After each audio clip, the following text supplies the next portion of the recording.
everyone who is online to put on their cameras and keep them on. Councillor Rainey. Can I welcome you all to this from Business Council Regeneration and Community Committee meeting for April 2026. This evening, Thursday, the 16th of April 2026, the Town Hall in Enniskillen and via WebEx. You're all very welcome to the councillors who have joined us in the chamber here in the Town Hall and online via WebEx. We're joined at the top table here by Director Sinead McAvoy, Director John Boyle, Head of Service Anne Quinn, Business Manager Joanne, Democratic Services Officer Lucy, and in IT we have David. And also welcome our members of the general public and the press. So without further ado, we'll start the agenda. And first on the agenda is apologies, and we'll go to the Sinn Féin group if they have any apologies.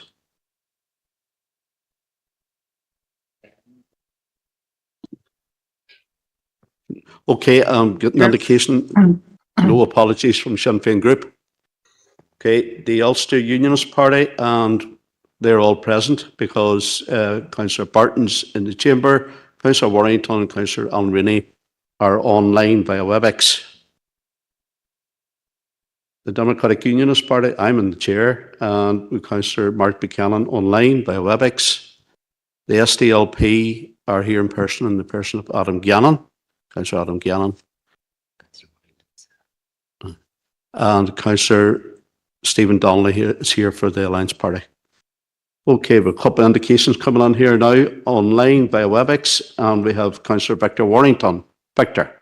Thank you, Chair. Just to inform you, I will be leaving at about 7:45 at another meeting. Unfortunately, there is clash with us tonight. Thank you. Okay, thank you. And also coming in online is Councillor Glenn Campbell. Thank you, Chairman. Just to note that Councillor Devine Gallagher and Councillor Declan McArdle are running late, but both expect to connect online, as soon as they can. No problem. We'll look out for them. Thank you, Councillor Campbell. Thank you. All right, thank you. Item 2, to sign the minutes of the previous meeting held on the 10th of March 2026, which I've signed. Item 3, declarations of interest. Councillor Podrigan Kelly, online via WebEx. Thanks, Chair. It's just under 5.1. I'm a committee member of one of the groups receiving funding. Okay, thank you for that. And also, I see someone with their hand up is Councillor Alan Rainey, MBE.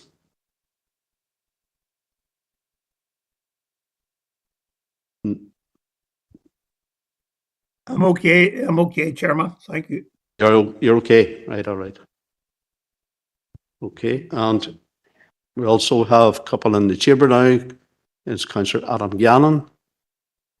I'll get these lit up here, Adam. Thank you, Chair. And just under 5.1, also as an employee of Earn Integrated College, who are an applicant on the grant aid. Thank you. In the chamber again, Councillor Seamus Green. Yeah, and again, I'm a member of one of the groups receiving the grant, so just to declare an interest in that. Thank you. And now we'll go over to Sinead McAvoy, Director. Thank you, Chair. To declare an interest in item 5.1, paper D, due to being a member of Lockmacrory Gaelic Football Club. Thank you, Sinead. And over to Director John Boyle. Yes, thank you, Chair. Under 5.1 also declaring an interest as a member of the Board of Governors of a school which is receiving funding under the Good Relations Schools programme. Thank you, John. I'm not seeing anyone else, so that's okay. We'll now move on to reports for decision. And it's Community and Wellbeing Directorate reports, Director John Boyle. And the first one is 4.1, to consider the report and consultation on amendments to the Landlord Registration Scheme Regulations, Northern Ireland 2014, and it's paper A. Councillor Donnelly. Apologies, Chair. I was just double checking myself, and no, I do have to declare an interest. Likewise, just as a board of governor, as a governor of Home Integrated Primary School and Drummer Integrated College, who are applicants. Okay, that's been noted. Sorry, John. Yeah, thank you, Chair. Yes, the landlord registration scheme 2014 was introduced to create a single database for landlords who rent properties in the private rented sector. The Department for Communities have launched an 8-week public consultation proposal to strengthen the registration scheme and improve the rental standards and transparency of it. The landlord registration scheme transferred from the Department for Communities to Lisburn and Castlereagh City Council in March 2025 for the operational responsibility of it. And the proposed changes in the consultation is to formally appoint the Lisburn and Castlereagh City Council as the registrar on behalf of all the councils in Northern Ireland, to introduce the requirement to provide information on compliance with existing legislation relating to private tenancies and property standards, and to allow information from that register to be shared with the Health and Safety Executive to assist with enforcement of gas safety legislation in private tenancies, and with the DFC to allow the data to from the register to be used for research and statistic purposes. The consultation also proposes to reflect the changes made in the introduction of houses of multiple occupation, which largely means that the landlord of a HMO will be exempt from paying the landlord registration fees, as they already pay fees under a HMO. And finally, the proposed changes is to request extra information from landlords about their properties at the point of registration. Chair, the draft response from the council is included in Appendix 1, and the council is largely in agreement with the proposed amendments, for openness and for transparency. But members will be, one thing that we do point out, members will be aware that we responded to the consultation on the review of decent home standards. I think it was in February of this year, that applies to the social housing sector. And in that response, we highlighted the need for a review of the fitness standard for the private rented sector. And again, in this consultation, we would like to reiterate that the importance of increasing the fitness standard in the private rented sector, which has fallen behind the rest of the UK. So I suppose in the draft council response really does highlight the need for the revision of that fitness standard in the private rented sector. So, Chair, the recommendation is that the council approves the draft consultation response on behalf of Mananoma District Council on the amendments to the Landlord Registration Scheme Regulations 2014. Thank you. Thank you very much, John. And go to the chamber now and bring in Councillor Adam Ganna. Thank you, Chair. Thanks, John, as well there, and I'm happy to propose, but I'd like to suggest a few additions to it as well. So I just know on that is the kind of question 2 of the consultation there around requirements that should be part of the registration process.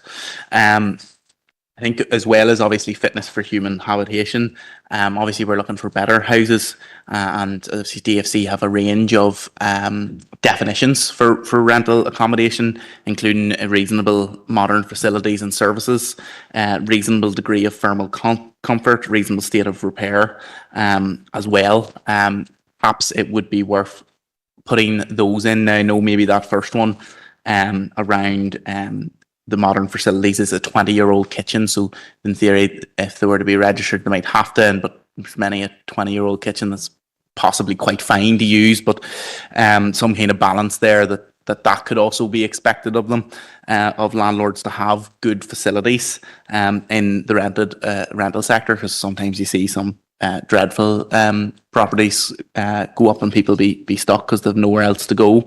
The other thing is, and I think it's on question 1, we say about that there's no legal requirement for landlords to register at a certain point there, or there's no way for us to check, there's no way for us to enforce it. Am I correct in saying there's no enforcement? Yes.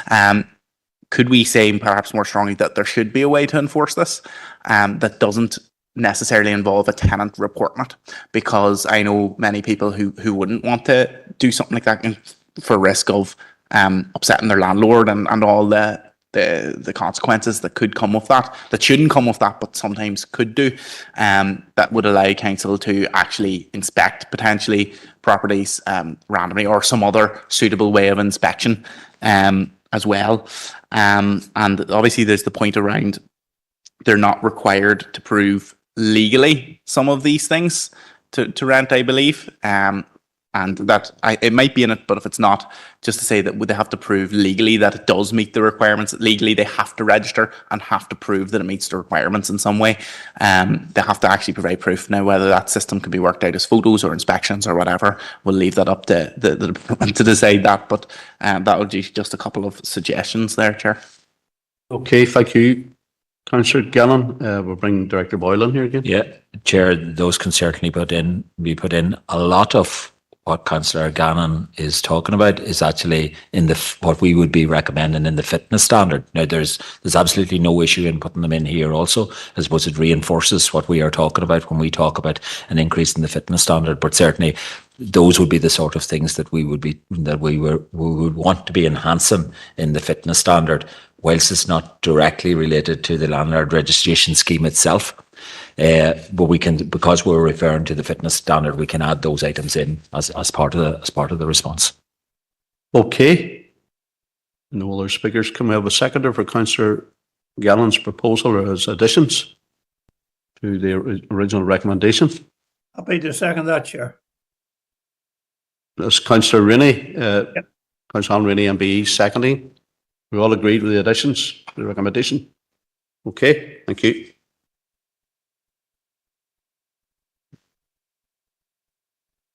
Okay, we're on now to item 4.2, and remind people that council powers have been delegated to deal with this subject, as to consider report on events update, paper B in your packs. John? Thank you, Chair. Yes, the reason why council powers have been delegated is in relation to the third recommendation in improving and undertaking for the expression of interest process to identify an event delivery organisation for the Halloween, for a possible Halloween event in Omagh. And I suppose that's the timeliness of that, in order to make sure that it happens in order for, because it is a lengthy process. But Chair, the purpose of the report is in relation to the noting of the minutes of the event strategy working group, which was held on the 12th of March, and to seek approval for the events and festival sponsorship recommendations, which are included in Appendix 2, and that expression of interest for the Halloween event. The events programme, there were a total of 28 effectively applications, which is largely in line with the 25-26 year. Those were assessed under new events, early stage events, which have been less than 2 years council support, and recurrent events, which are events which council have been supporting for 3 years or more. The total value of the sponsorship, which is included in Appendix 2, is £120,400.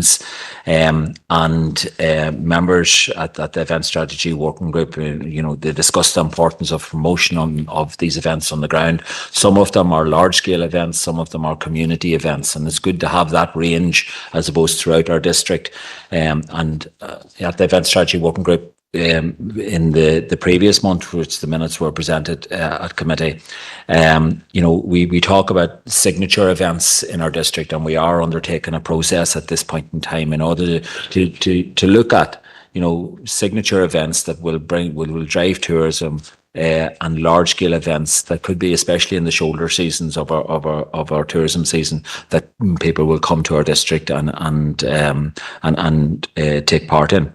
The events program itself, at the previous event strategy working group, the members had agreed to defer discussion on the remaining budget of 34,000, which hadn't been spent in relation to for existing, whether it be existing commitments or whatever.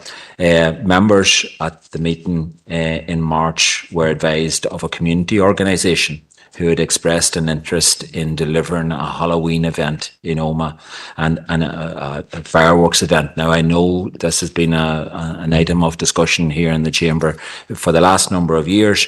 And in order for equality for all, it was members agreed at the Event Strategy Working Group that an expression of interest process should be undertaken to formally test whether there is an organisation or a group who have the capacity and indeed the interest and the willingness to deliver such event. In that way, it would provide openness and transparency or whatever if there were others in the community who wish to apply in a similar manner.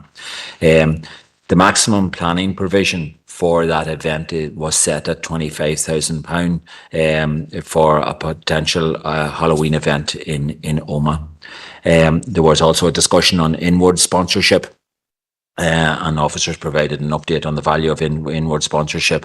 It is limited since 2020-22. It is something that we would like to, but I think that comes with enhancing our events. If we had larger scale events, signature events, then I think the sponsorship will come because the private sector will see the value of that to the local economy.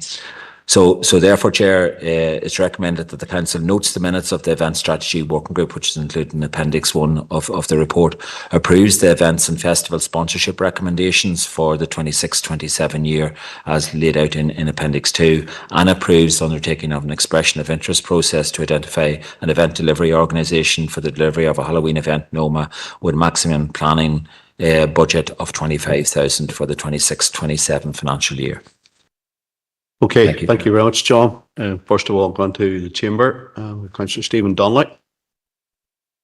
Thank you very much, Chair. And can I start by thanking officers and indeed members of the Event Strategy Working Group for the work that's been done on this. The programme is deeply impressive and it shows the sheer breadth of activity that's going to be going on right across the district, and it really shows off the very best of what Fermanagh and Omagh has to offer. So I think that there's a lot to take encouragement from here. But obviously I'm enormously encouraged, and I welcome the fact that we will be undertaking this expression of interest process to hopefully identify a viable provider for a Halloween event in Omagh, which will hopefully include fireworks as part of that offer. I think that there has been a feeling for quite some time within the town that this, what was a traditional part of the annual calendar for us, has effectively not happened for a considerable period of time. And I know from previous experience, particularly after COVID, there was an issue in terms of getting a number of positive events off the ground on account of that capacity issue in particular. So I hope that this is an opportunity to not only determine that that capacity exists in Omagh, but that we can move then to seeing this returned as a annual and regular celebration involving fireworks that can bring people within the town and further afield together for that celebration. So, Chair, I'm enormously grateful for this recommendation, and I'm more than happy to propose it. Thank you, Councillor Donnelly, for your proposal. We now go back to the Chamber again with Councillor Rosemary Burton. Thank you very much, Chair, for letting me to speak.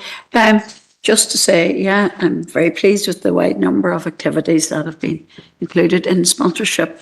The one thing I am a little concerned about, and that is the £25,000 that's going to be made available for identifying somebody or some organisation that would be prepared to support the Halloween event in Omagh.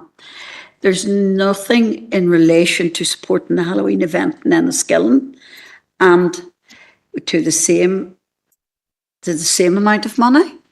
And I would propose that we consider similar for Enniskillen and 25,000 and identify somebody there too that would be interested in delivering it. Thank you. Okay, thank you for that. And the Chamber again now, Councillor Seamus Green. Thank you. Thank you, Chair. I suppose I was looking through that and I see there is an event in Enniskillen that gets the Halloween Enniskillen Fright on Fort Hill gets 15,000 per year. But I suppose I'm on maybe the same track as Rosemary. It seems a wee bit lopsided that one area would be getting 25 and another 15. So I'm wondering, is there something can be done about that? Because the optics never be good, you know, if one of our towns are getting X amount and the other one is getting less. And I suppose just another thought that I had, and this is not a proposal or anything, but I'll just throw it out there. These events be in the big towns and that, but has there ever been any consideration given about rotating them round, we'll say 2 or 3 of the big towns during the year? You know, like Lisnaskea. I'm sure I'd love the people of Lisnaskea that can't travel to Enniskillen. I'd love to see a fireworks display, and I'm sure the people of Carrickmore maybe or that I'd love. But that, I'm just throwing it out there, maybe for discussion at next year's working group. Now, I presume the people in Enniskillen or Oma wouldn't agree with that, but I'm sure the people of Lisnaskea and Ernest would love to see it. You know, so just throw it out. Thank you for your contribution, Councillor Green. We'll go to the chamber again with Councillor Adam Gannon. Thank you, Chair. One quick question before I make me contribution. Just, I know there's sponsorship the council provides to the NSERC event in Enniskillen. What's the value of that sponsorship? And Chair, I suppose it comes back to Councillor Green's question also. That is the Enniskillen bid of 15,000. It isn't towards the NSERC event. NSERC, in my understanding, sponsor the fireworks display. We provide sponsorship of what the 15,000 is for this year, is that immersive Halloween experience that surrounds that Halloween fireworks display, you know, with the dress up and all of that sort of thing in Fort Hill and in the Enniskillen town. And just maybe before you come to your substantive question, Councillor Gannon, I suppose in relation to the lopsidedness of Enniskillen versus Oma, what we would regard this is, because fireworks hasn't taken place in Oma for quite a number of years, this is an initiative which I would, if I could say it, is sort of seed funding for fireworks. And what we would anticipate is that, you know, a maximum of 25 this year, get it off the ground, businesses see the value of it, see the value to the local economy or whatever, and that in future years that would be reducing year on year, so that, you know, it would ultimately become a private sector initiative. And I suppose that is the perfect model about what a local government is about. It's about facilitation. It's about not being static in the events that we deliver, but it is providing that seed funding to give people the idea in order to start the ball rolling, and then we move on. If we continue to provide the same funding for the same events year on year, then we remain static. What we are looking as a district to do is to provide new innovative events into our district in the shoulder seasons, and that's what the study is looking at. You know, what events could we actually do to really something new, something different. Now, fireworks, because it hasn't been held for a number of years in Oma, will be new. It is not new in Enniskillen, and the perfect model of delivery is actually, you know, where the private sector are coming in, they see the value of it, so they do, to the local economy, and public sector monies can be used to provide that enticement for looking at different innovative events that we could also provide in addition to the likes of a Halloween experience. Thank you. Thank you, John, for that. I appreciate that update, and that'll help with things, I suppose, to a bit here. So, Chair, generally, you know, the lopsided, as the word's being used, spread of the money does concern me, and it concerns people in Fermanagh that I spoke to. I suppose it goes the other way. Oma always says this about Fermanagh, that Fermanagh gets everything, and Fermanagh always says about Oma that Oma gets everything. So obviously I'm only getting one side of that discussion. But I do think for an event like this, because what we're given doesn't fully fund the event, so it doesn't. So, for example, we've been told fireworks cost for the council to run £30,000 per town, so 60,000 in total. On previous figures, probably more now. So this doesn't even fund the whole thing as is. So I do think the money should be equally split between the two, and that could be done in one of two ways. It could be done in finding funding to up the Halloween funding for Enniskillen to the 25, or if necessary, if funding isn't there, to split the 15-25 equally, so 20 and 20. I think that would be a fair way of doing it. And I do understand your point, Director, about the private sector coming in and supplementing it and then reducing funding year on year. But in reality, with rates of inflation, that looks no way of slowing down. It will, in effect, if we stand still, it will, in effect, reduce year on year and more have to come in. And maybe that's just one interpretation of it, I appreciate. So I'd be inclined to support Councillor Barton's proposal and second it on the proviso that perhaps if she's willing to amend it slightly to say that if the money can't be found to bring Enniskillen up, that the money from the two events is split equally. So you're talking that kind of 20 and 20 vibe, and hopefully that'll be enough to get OMA off the ground and provide a good support for Enniskillen as well. We have others to bring in here. Councillor Barton, are you in agreement with second? You're happy enough for that? Okay, we have others in the chamber waiting to come on here as well. It's Marty McColgan. Thank you, Chair. And this is something I suppose I've been griping on about since coming back into council. And although I apologise, wasn't able to make the last event strategy working group, we had a good discussion the month before, and was delighted to see the proposal coming forward. So look, I'm quite happy to second Councillor Donnelly's proposal that we adopt this recommendation. And I mean, I think, John, you explained it perfectly that this event hasn't been happening in OMA. There is a wee bit more money needed to go in there to look at evening it up a bit. There is £15,000 going into an event in Enniskillen, regardless of the fact that the fireworks are happening separately from that. But I mean, if you look right across the funding, there's pots of funding here. If we have to match every pot of funding equally, I don't think that's going to be doable either, So I think that we need to look at this in a sensible. If this is about planning and getting the event up and running, and then looking at equity from then on, that's great. But I second Councillor Donnelly's proposal. Thank you, Councillor McColgan. We'll go online now. We have Councillor Barry McAduff online. Yeah. All right. Thank you, Chair. And I'm glad Councillor McColgan went before me there. I'm speaking as an OMA Town councillor as well in this meeting, and I would like to thank my own colleague, Councillor McColgan, for standing up for OMA's right to have a large-scale fireworks Halloween event, because I think that's what the people want. Large crowds walking through OMA, in recent years on Halloween evening without that purpose, without that kind of focal point, for an event. So I think it's a responsible thing to do. And obviously we needed a partner, and I think we've got a partner. You needed a partner organisation within the community to express interest, and I think we have that. We have that in place, or we're about to put it in place. And so I'd commend the relevant group or groups who are willing to step up and work with us in partnership to deliver such an event. And John Boyle has outlined, the ideal way of doing things. That's you need a partner for these things.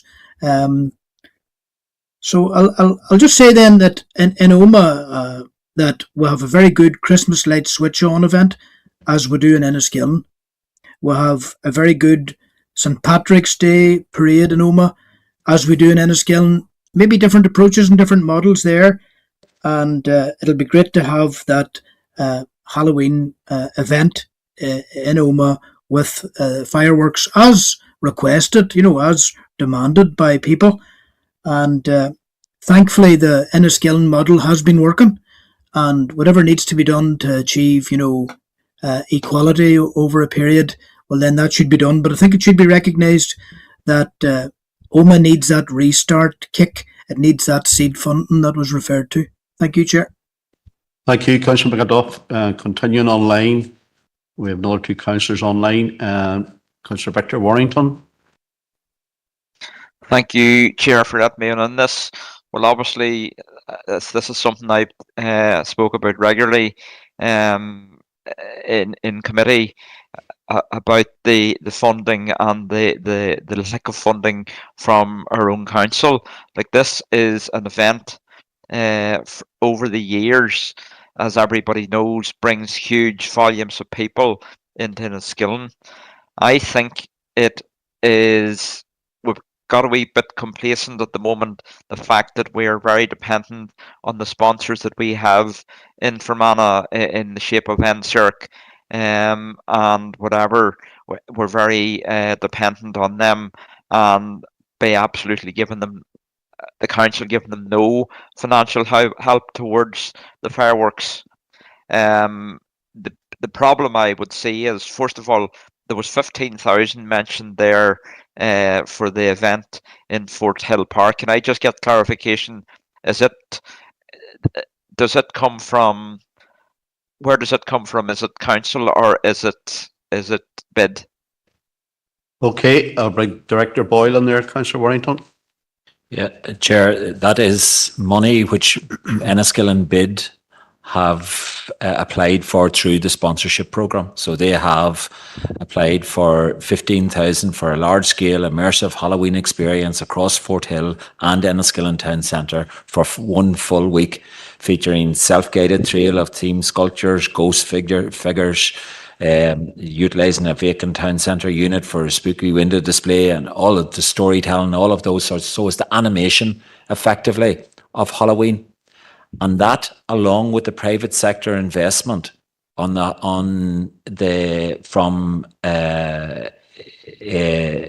the private sector, will give a really enhanced offering in Enniskillen. Now, I suppose that there are a number of things. One, if we decide that, and Enniskillen bid have not applied, they have applied for 15,000, and they were the only group, I think, who got what they asked for in relation to the newness of the event and the ability for it to entice numbers into the town and to support Enniskillen. It is the largest award of the sponsorship programme that we have, and that reflects the scale and the footfall that's expected through the programme. If we were they haven't first of all applied for 25,000 because they're confident of the private sector investment. I've lost you, John. Pardon?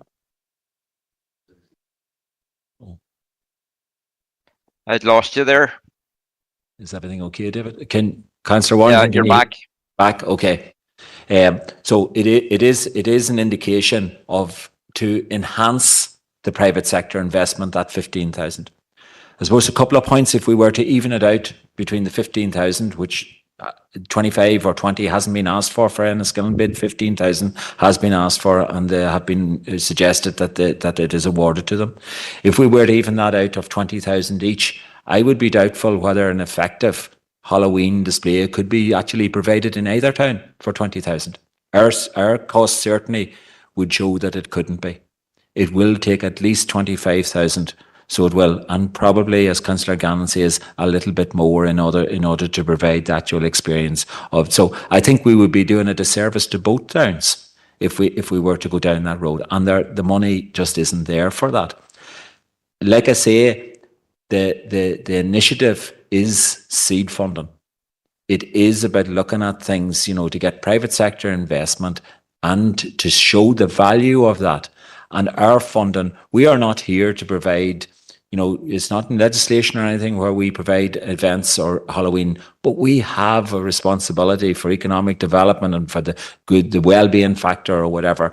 That is already achieved in Enniskillen.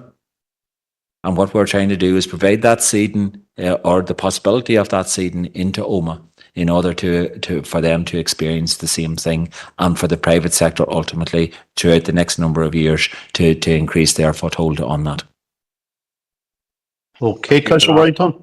Well, look, I will continue on. As I said, I got clarification on the 15,000 that is going through the bid.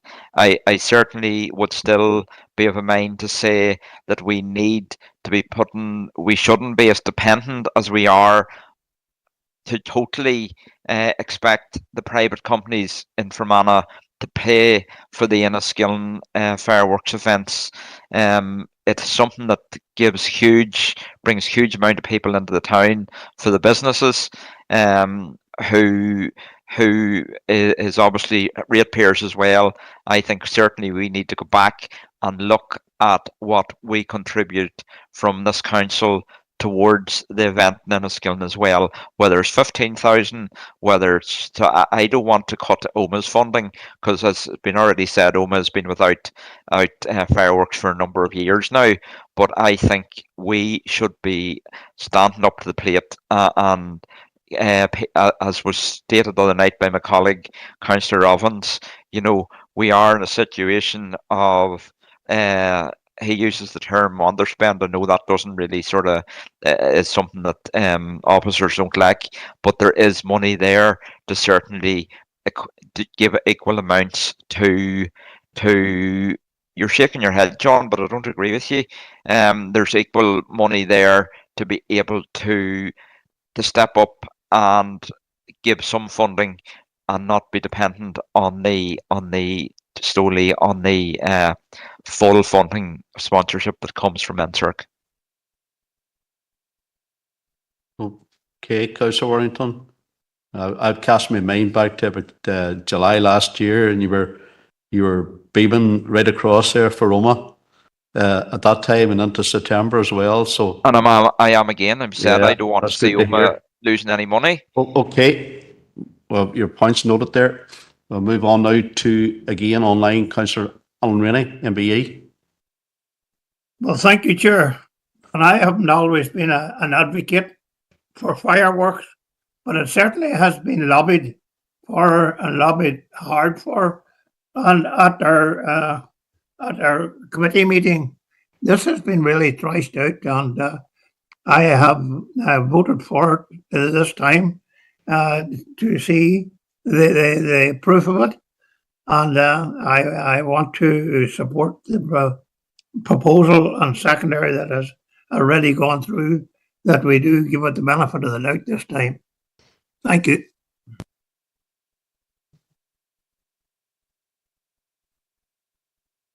Okay, bring Councillor Burton back in for his question. Just one small thing. The rector referred to referred in relation to depending on private companies supporting them.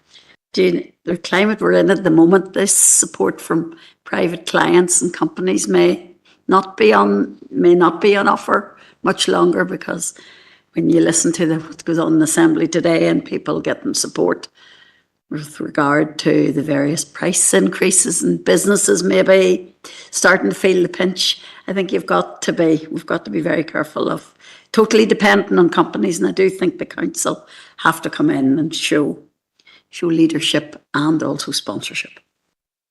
Okay, Councillor Burton. Now back to Councillor Green. Thank you, Chair, for letting me in again, and I'll be quick. Just for clarity, am I right, John, in that you said there that this is a seeding year for OMA, and that next year on parity will be achieved? Is that what we're saying? Because if it's going to be a long-term non-parity, if there's such a word, I wouldn't really be in favour of that. But if this is a seeding year and this is to get it up and running, and then parity is achieved when it's up and running, I think we could live with that. Chair, and it will all depend. Like this is a recommendation to go out for an expression of interest to see what is coming forward. What we would certainly be included in that, in any outcome of a recommendation of an expression of interest, would be that this year maximum 25,000 would be available in order for the Halloween event, and thereafter that they have a year then to look at private sector investment, and to that figure would be reduced. And it wouldn't be on the understanding that it would be a 3-year or 4-year 25,000 investment in Oma. That wouldn't be the case. I think what the role of the council is to facilitate, is to try and help things, nudge things on, in order for others to see the value of it and to take over that realm. We're not in the business of providing fireworks events, but we see the value of it. We see the value of it from a community point of view. But there is also the private sector, who have a role to play here, who see the benefit of it, with a huge number of people that it could entice coming in. And could I, one other point just on Fermanagh versus Oma, and I haven't done this calculation, but I'm sure if we looked at the events as a whole, I'm sure it would make interesting reading, is all I'll say.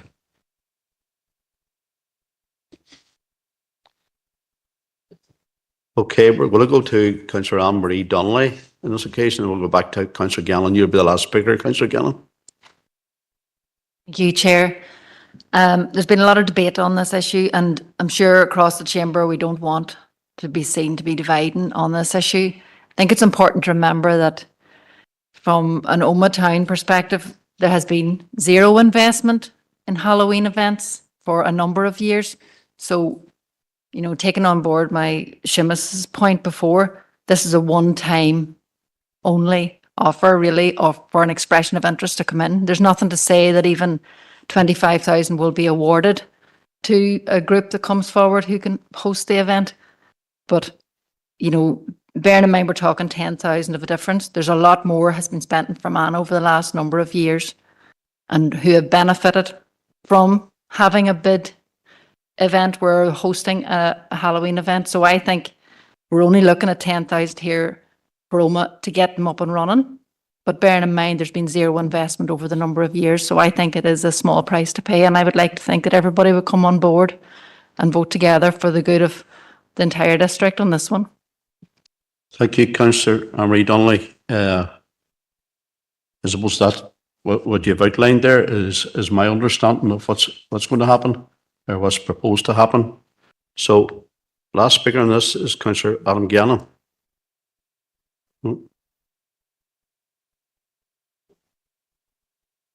Hold on. What happened there? Thank you, Chair, and it has been a very, very good discussion across the chamber tonight on this issue. Just, I think, on that point of reducing and hopefully eventually reaching parity, I think St. Patrick's is an example of where that possibly didn't happen. I think, and the director, John, correct me if I'm wrong, there's more money put into the Oma event simply because Project St. Patrick take up the work in Fermanagh, and there was an attempt to previously get an equivalent set up in Oma, and it just never happened. Now, maybe I'm to say that Fermanagh has a stronger community, because I'm sure Oma people would disagree with that. But we have had groups that have come forward to apply for the funding.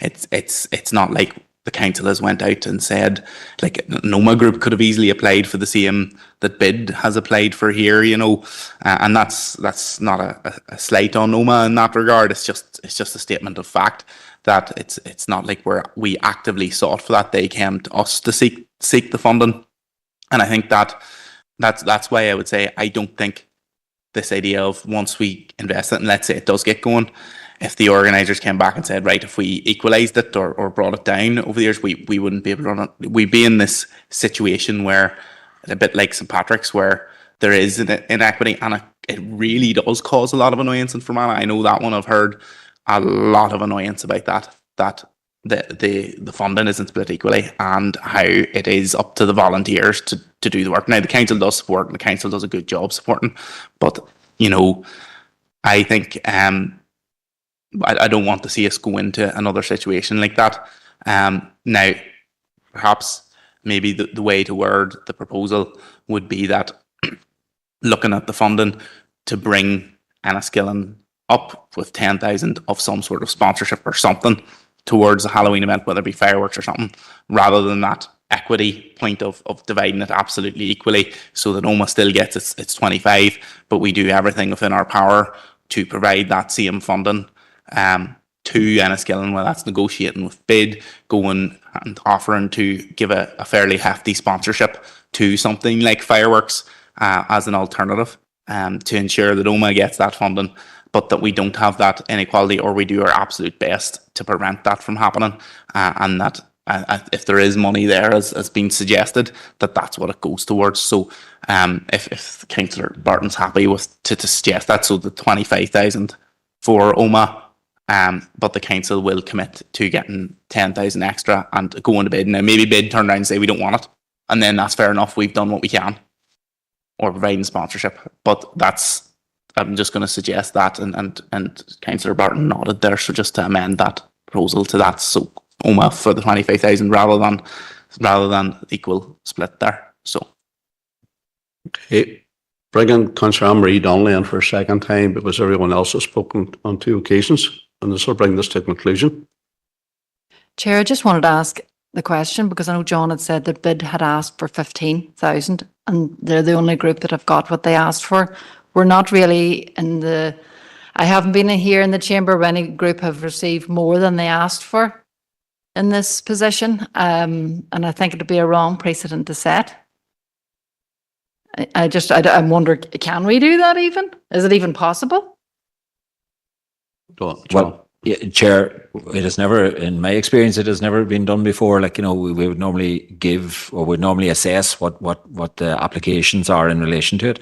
The reason why we have gone with an offer that has came in or proposed it to the Event Strategy Working Group in relation to Oma is because here in the chamber, there has been a number of issues raised always about fireworks in Oma. And I suppose when the community organisation came forward with an offer, it was to say, well, this is an opportunity to try and level the playing field effectively. And that's for this 1 year to try and get them up and going, get them running and see what they can do. I don't believe that an issue of just offering another 10,000 to an organisation such as Enniskillen BID will in any way help that process. It needs to be for effectively I think what we would have to go back and to our whole sponsorship arrangements and revisit them, because within our sponsorship at the moment, I don't think that could be facilitated. Chair, and in fact, Chair, we would have to see, well, where are we actually getting the 10,000 from? I know there are sounds in the chamber here that there are serious surpluses or whatever. We are in April, the first month of the financial year. We will have to look to see, well, what service will be cut in our budget in order to find another 10,000. Okay. Just a quick thing, Chair. I was just going to say, there's nothing to say that the expression of interest from a group in the Oma district will happen either. Mm-hmm. And just because there's a 25,000 set aside doesn't mean that's the amount that will be awarded either. We have to be prudent to know that we can't just say 25,000 has been set aside on the basis that there may be an expression of interest which may proceed and may not proceed, but we'll give this other group 10,000 on the basis that might happen. It's hard to justify that in terms of spending ratepayers' money. Okay, and given quite a bit of latitude here, but I'm bringing Councillor Maguire in because he hasn't spoken yet.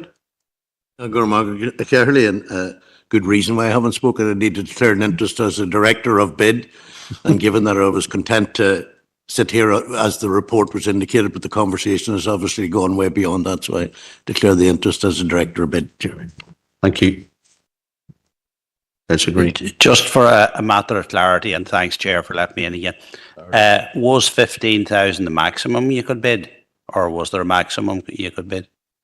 No, there was no maximum put on it, so Enniskillen BID could have put in for extra. Okay, I think we've thrashed that one out for about half an hour there. So, well, there seems to be a difference of opinion here. So I'll just ask: it's been proposed by Councillor Donnelly, seconded by Councillor McColgan, that we go along with the receive the recommendation. Are we all agreed?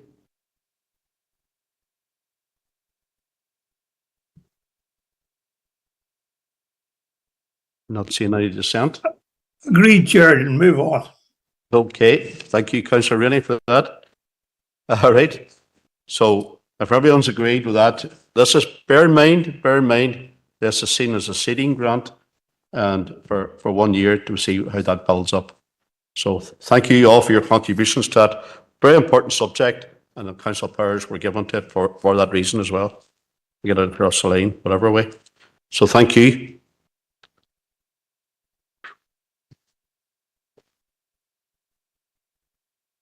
On to item 4.3, and that is John. Thank you, Chair. Chair, it's the Mananoma Health and Social Care Services Subcommittee meeting of the 19th of February for Noton, in which it's noted there the response to the members' queries and indeed to receive an update from the Western Health and Social Care Trust on quite a number of issues. Chair, on the date of the next meeting was proposed as Wednesday, the 13th of May. Members will be aware at last night's or the council meeting on Tuesday night that the 13th of May is now set aside for the visioning workshop for all members of the council, and that the Health and Social Care Subcommittee, which was scheduled for the 13th, has been rescheduled now until the 24th of June for Noton, Chair. Yeah, Chair. Sorry, John. Can we just confirm in due course maybe if it's definitely online via WebEx, or will it be in a hybrid fashion? Will do, Chair, yes. Yeah. Okay, that's for Noton. Councillor Seamus Green. Thank you, Chair. And just maybe give me a wee bit of latitude. This was only raised with me today, so I couldn't raise it on Tuesday evening. But it seems that the Trust and that are writing out to patients who are on lists like for mental health and for different services who have been on it for, we'll say, maybe a year or 2 years, 3 years, and they're writing out and asking, do they still want to be on it? And they're given a 2-week timeline for you to answer back, the reply that you want to be still on it. I actually seen one of these letters. I thought it was quite extraordinary. And the person that showed me the letter actually didn't get the letter because of the post to 4 or 5 days after the deadline. So people and old people, and it's one of them codes as well that you have to click into, and like people with Parkinson's and old people and people that their sight isn't good and people that can't use technology and that. I just thought, is this a way that the health service here is trying to cut people that's on waiting lists and on services, that if it's not replied to, that they're off, they're no longer wanting these services. So the person that got it actually rang up. There was a number, and after a long discussion, actually got back onto their services that they had. As they explained, the post didn't come to almost 4 or 5 days after the deadline was over. So it's just something, I don't know whether I have described that properly, but I'm sure you get the gist. It's a very worrying development, I thought, especially for sick and vulnerable people to have to actually do that. Now, maybe there's a logic to it, but I just felt that the person I was talking to today was really put out about it, and it seemed to could be a major issue coming down the line. Okay, thank you, Councillor Green. We maybe ask Director Boyle to comment. Sorry, you're cut out there. Just could I propose that we'd write to and just ask, is this a common practice now, or is this something new that has come about? And are they taking into account, older people and vulnerable people, and the postal system in all of this? Are you also prepared to adopt the recommendation? Okay. Councillor Anne-Marie Donnelly. Thank you, Chair, and I'm happy to second the recommendation first, and then I'll second the proposal by Councillor Green. I'm also aware of the letter that Seamus is talking about. I'm aware of it from other constituents. It is basically you have 2 weeks to respond, but it's for anybody on any waiting list. It's not just mental health. It can be anything. And you're supposed to scan a QR code to respond. And obviously, if you don't know how to do that, then there's a phone number to ring. And the times on it are very limited. It might be just the mornings, Monday to Friday, and if you're working, it's very difficult to get in contact. So I think it's very limiting, and I think it is, my view would be it is there to serve a purpose to try and encourage people to not respond and you're off the waiting list. But that is happening across the board. Okay. Very concerning. No, Chair, I think the proposal and recommendation. Okay, you've heard it. Sorry, on to Councillor Barton here in the chamber. It's just in support of what has been previously proposed. The postal service it's taken letters 3 weeks now to get from start to finish, and I think that needs to be emphasised greatly in that letter, that to send letters out by post and expect a reply by a certain date is now getting well nigh impossible. Okay, Councillor Barton, thank you for your support there. So it's been proposed, first of all, the recommendation has been proposed by Councillor Seamus Green, seconded by Councillor Anne-Marie Donnelly, and supported by Councillor Barton, and further on, the letter of clarification to be sent is being proposed by Councillor Green and seconded by Councillor Anne-Marie Donnelly. All agreed? Okay. Councillor Donnelly. Chair, I just want to declare an interest as a family member of one of the groups receiving funding in this next paper. Okay, we're on now to item 5, quite a bit of here, and this Regeneration and Planning Directorate reports. Director Sinead McAvoy. 5.1 is to consider a report of the Grant Aid Panel, Paper D, and it's going to be taken by Anne Quinn, the Head of Service. Chair, sorry, can I just cut across you, Chair? Sorry. Councillor Buchanan. Apologies, Chair. It's late in the meeting as well, but I need to declare an interest in this report as well as a member of Carlish Ulster Scots. Please, thank you. Thanking you for that, Carlish Ulster Scots, Councillor Buchanan. Okay, Anne, over to you. Okay, the purpose of this report is to request that members approve the recommendations of the Grant Aid E-Panel held on the 26th of March, set out in the Grant Aid Panel report attached at Appendix 1, and notes the Grant Aid allocation up to a maximum of £500 in respect of the Grant Aid Call 2627. So in terms of the process then, applications are assessed against fit with the corporate objectives, the programme-specific criteria as outlined in the funding guidelines, Grant Aid Code of Practice and the guidance for groups. So applications were initially reviewed for eligibility, and where the application was deemed eligible, it proceeded to assessment. Eligible applications were assessed by officers and initial recommendations were formulated. There was a moderation process and an assessment process or an assessment report outlining the list of ineligible applications, and recommendations for award of funding were prepared by officers and presented to the elected member Grant Aid Panel for consideration. In terms of this Grant Aid Panel, Grant Aid Call, there were a total of 615 applications received against all funding streams. The meeting in March considered 297 applications in respect to the following grant streams. There were 118 applications for the Community Premises Support Grant, 35 applications for summer schemes, 44 applications for good relations, 45 applications for the Good Relations School Programme, 32 applications for Irish in the community, and 23 applications for Ulster Scots in the community. The recommendations for funding can be found in the Grant Aid Panel report attached at Appendix 1.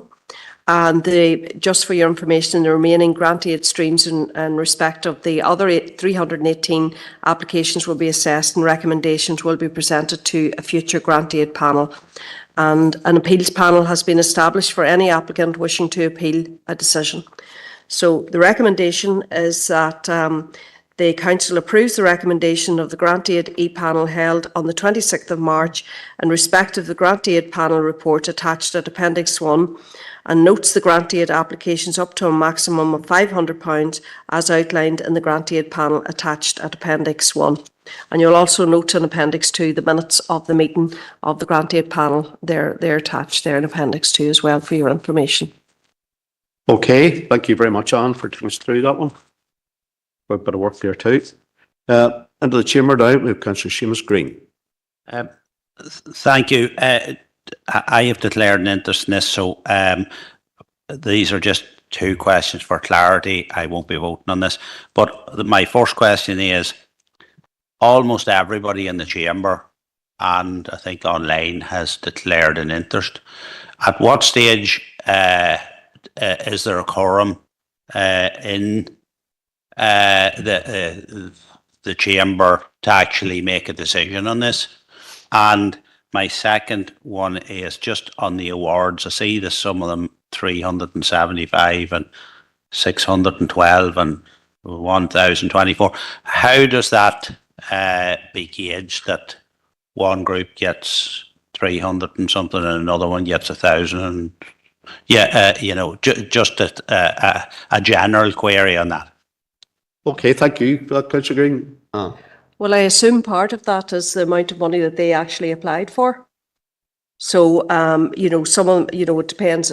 People will apply for different amount of monies depending on what programme they want to deliver. And then I suppose there are a certain amount of money and budgets in place for each of these grant calls, and that will also be a determining factor.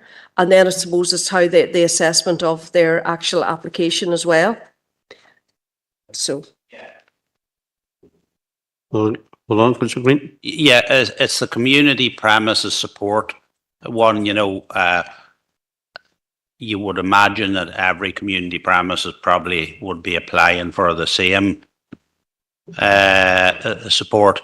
So, we'll say somebody that gets 300, are they just not putting in enough? Is it they're not asking enough? That's what I'm wondering. Is it their fault or how? You would think in this day and age, if some community group that has a premises, they would be putting in the maximum to help to cover their costs. That's the point I'm trying to make. How is that working out? Okay. Yet again, obviously people apply for different amounts of money, and for whatever reason that is, maybe it's the size of your premises, maybe it's I can't really answer that, but that is the practice. You can see it from, it's the same from year to year, and people must be reasonably content with the amount of money that they must feel that meets their needs, or they would apply for more. The only thing I'll say on it is it seems to be fair across the board. That's what it's about, the equality right across. So, and that's what we try to do when we're on the panel as well.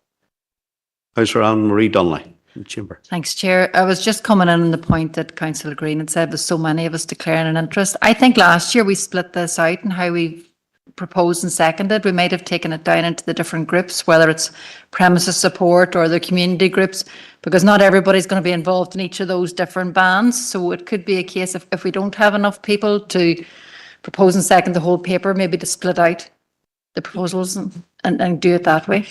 Because I know there's ones that I would be okay to vote on, and there's only one group that I can't vote on. So I think That might be an option. I think, listen to the top table here, I think the way forward is maybe to just take it bit by bit, each grant stream, and then we'll take it from there. And if you have a declared interest, will you not be part of the decision? Okay, Anne, if you want to take us through that, and we'll take a proposal and second and agreement with it.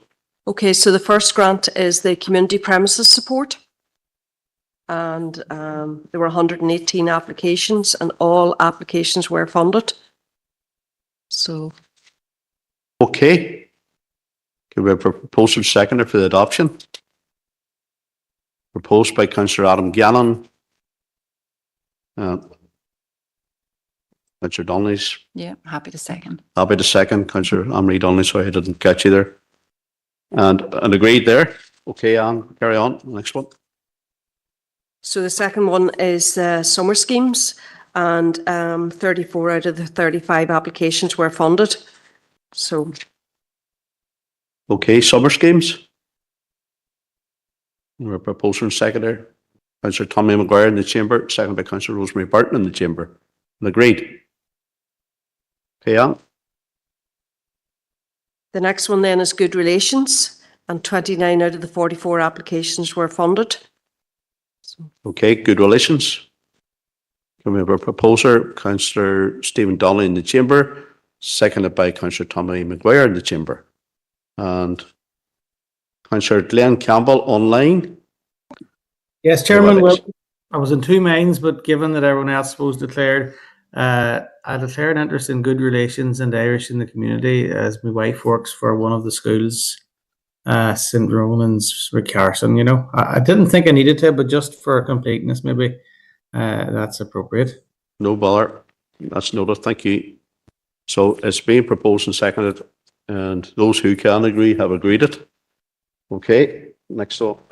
So the next one is the Good Relations School Programme, and all applications were approved under this call.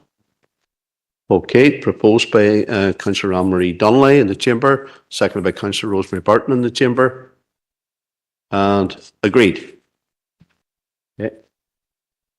The next one then is Irish in the community, and 21 out of the 32 applications were approved. Irish in the community.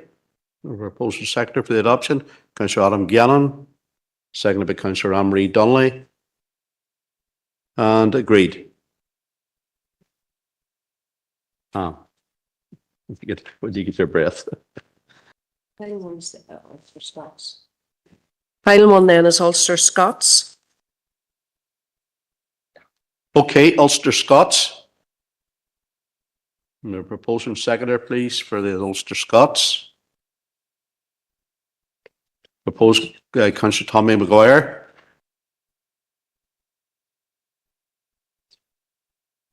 Councillor Alan Rainey? No. Councillor McColgan. I was looking on here. Councillor McColgan seconded that. Thank you. And agreed. That's it. Happy enough with that, Councillor Donnelly? Good, good. Okay, Councillor Green.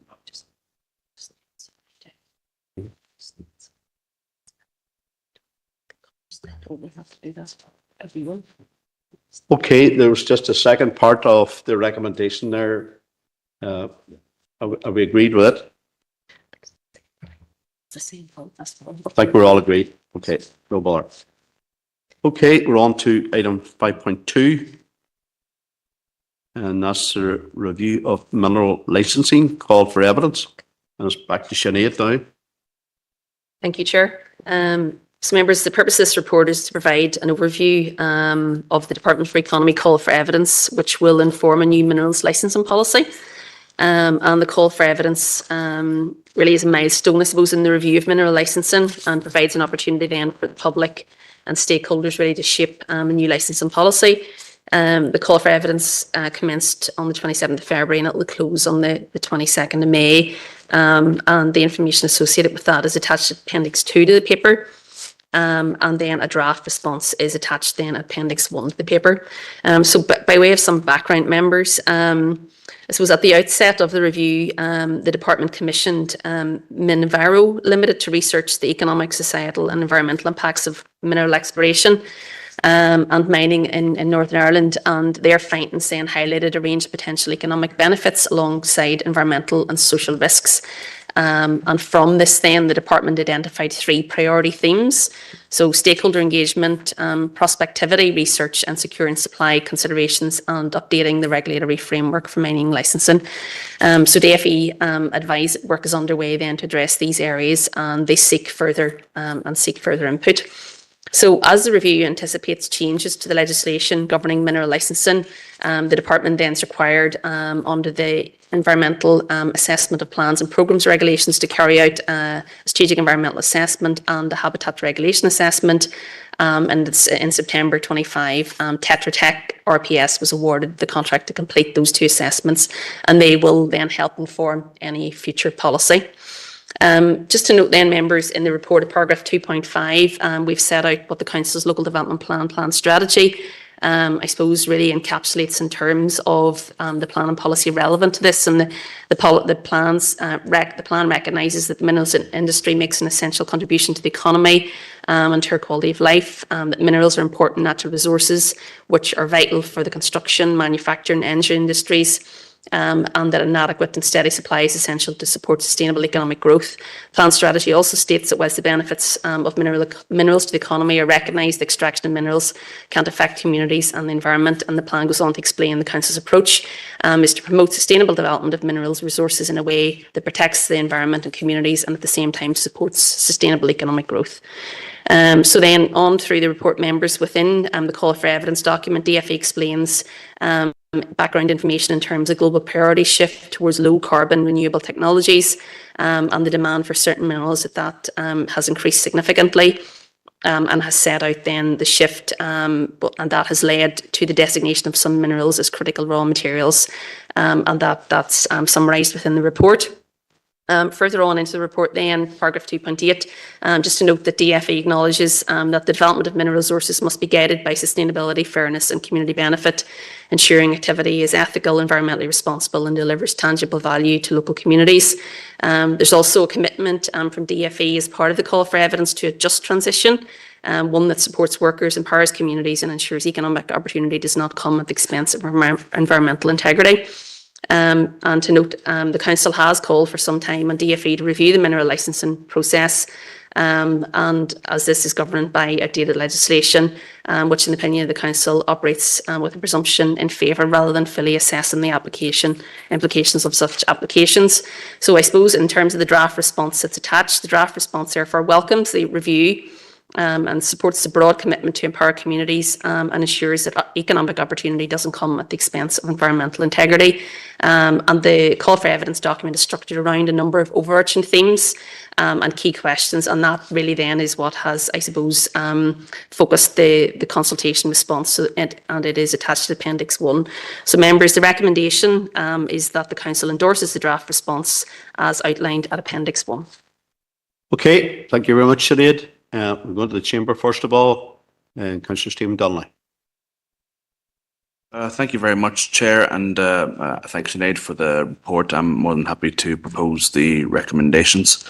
I suppose I spent a little bit of time at the public inquiry in Omagh a day or two ago with respect to the Dalradian gold mine, and a lot of the conversation that I heard made reference to the idea of the precautionary principle.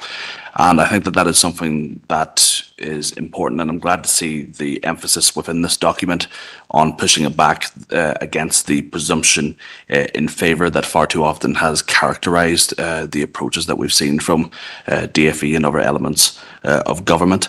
And I think that also as well the emphasis on early and ongoing engagement with the community, because I think if there's one thing that you will get if you speak to people in Greencastle, in Gortron, in Ruskey, in Cavanagh, it is that there has very much been a sense of people not being listened to when it comes to issues such as these, with significant implications for the environment ongoing in their area. So I welcome this response, and I'm happy to propose it, Chair. Okay, thank you for that, Councillor Donnelly. And we'll go online now to Councillor Padraig Kelly. Padraig. Thanks, Chair. I'm happy to second it, although I would like the exception of 2 changes. I have to say there's brilliant work done on this, and it definitely incorporates our council position. But I would suggest that on page 1, we remove the statement that communities are disengaged and the department have made no effort. I don't believe this to be true. The community of Greencastle and other small rural communities are certainly energised and are certainly engaged. I would like this to be rephrased to more could be done to increase the level of engagement in this consultation process with local communities. I think we're doing Greencastle and those other small communities a disservice. I also would like to suggest that instead of suggesting an independent regulator, it would be preferable to support the creation of an independent environmental protection agency. So I propose that we make this adoption and we include this in our response as well. I would also like to use this opportunity to reiterate the Council's corporate position against gold mining, and there is no better time during the current public inquiry, which I hope to join next week. I'd like to acknowledge all the people who have, and I know we've invested a lot of money into this, and it's very important for all our communities and ratepayers, so thank you. Thank you. I know you seconded that, Councillor. Councillor Kelly, you seconded Councillor Donnelly there. It's changed this slightly. I don't know if Councillor Donnelly's agree with that. You're happy enough for that? Okay. You've heard it proposed and seconded. With it, there was a recommendation. Obviously, there's changes to that. Are we all agreed on that? Happy? In the chamber and online? Yeah. Okay.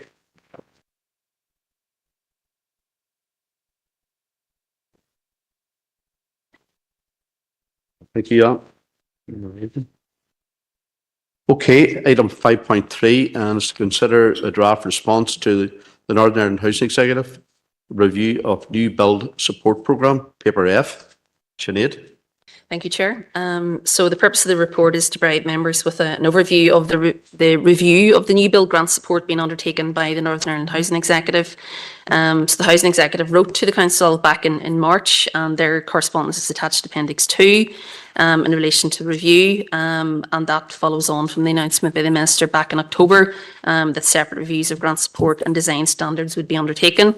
The correspondence was noted at Planning Committee meeting back on the 18th of March, and it was agreed the Council would submit a response. The original response deadline was the 3rd of April, however, following a request to the Housing Executive, an extension then has been agreed for a response to be submitted by the 8th of May, and a draft response then is attached to Appendix 1 of the paper. So just take members through then some, I suppose, of the key issues in relation to the consultation. So the correspondence really advises that DFC, supported by the Housing Executive, has initiated a comprehensive review of the grant support for new build social housing. The review is driven by escalating housing need, increasing budget pressures, and the need for greater efficiency across public programmes. And it indicates that its core purpose is to ensure that the social housing development programme can continue to operate effectively and sustainably in the future. The correspondence from the Housing Executive explains that there are several recurring challenges, and they've referred to one of these to include the volatility in total cost indicators, which creates planning uncertainty. Also results in consistency between land-led and housing association-led schemes, and that there's a broader, I suppose, lack of transparency and modernisation within the current grant system. The review really aims to maximise the value of capital funding while also ensuring long-term financial sustainability in the sector. And with that then, a major objective is to improve value for money across all aspects of social housing delivery.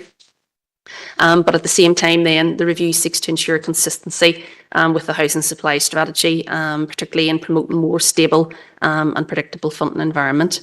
Written submissions are invited across a wide range of thematic areas, and these include potential reforms to the existing grant structure, exploration of alternative funding models, and also the assessment of the financial and economic factors influencing delivery. In terms of the remainder of the report then, the review is intentionally wide.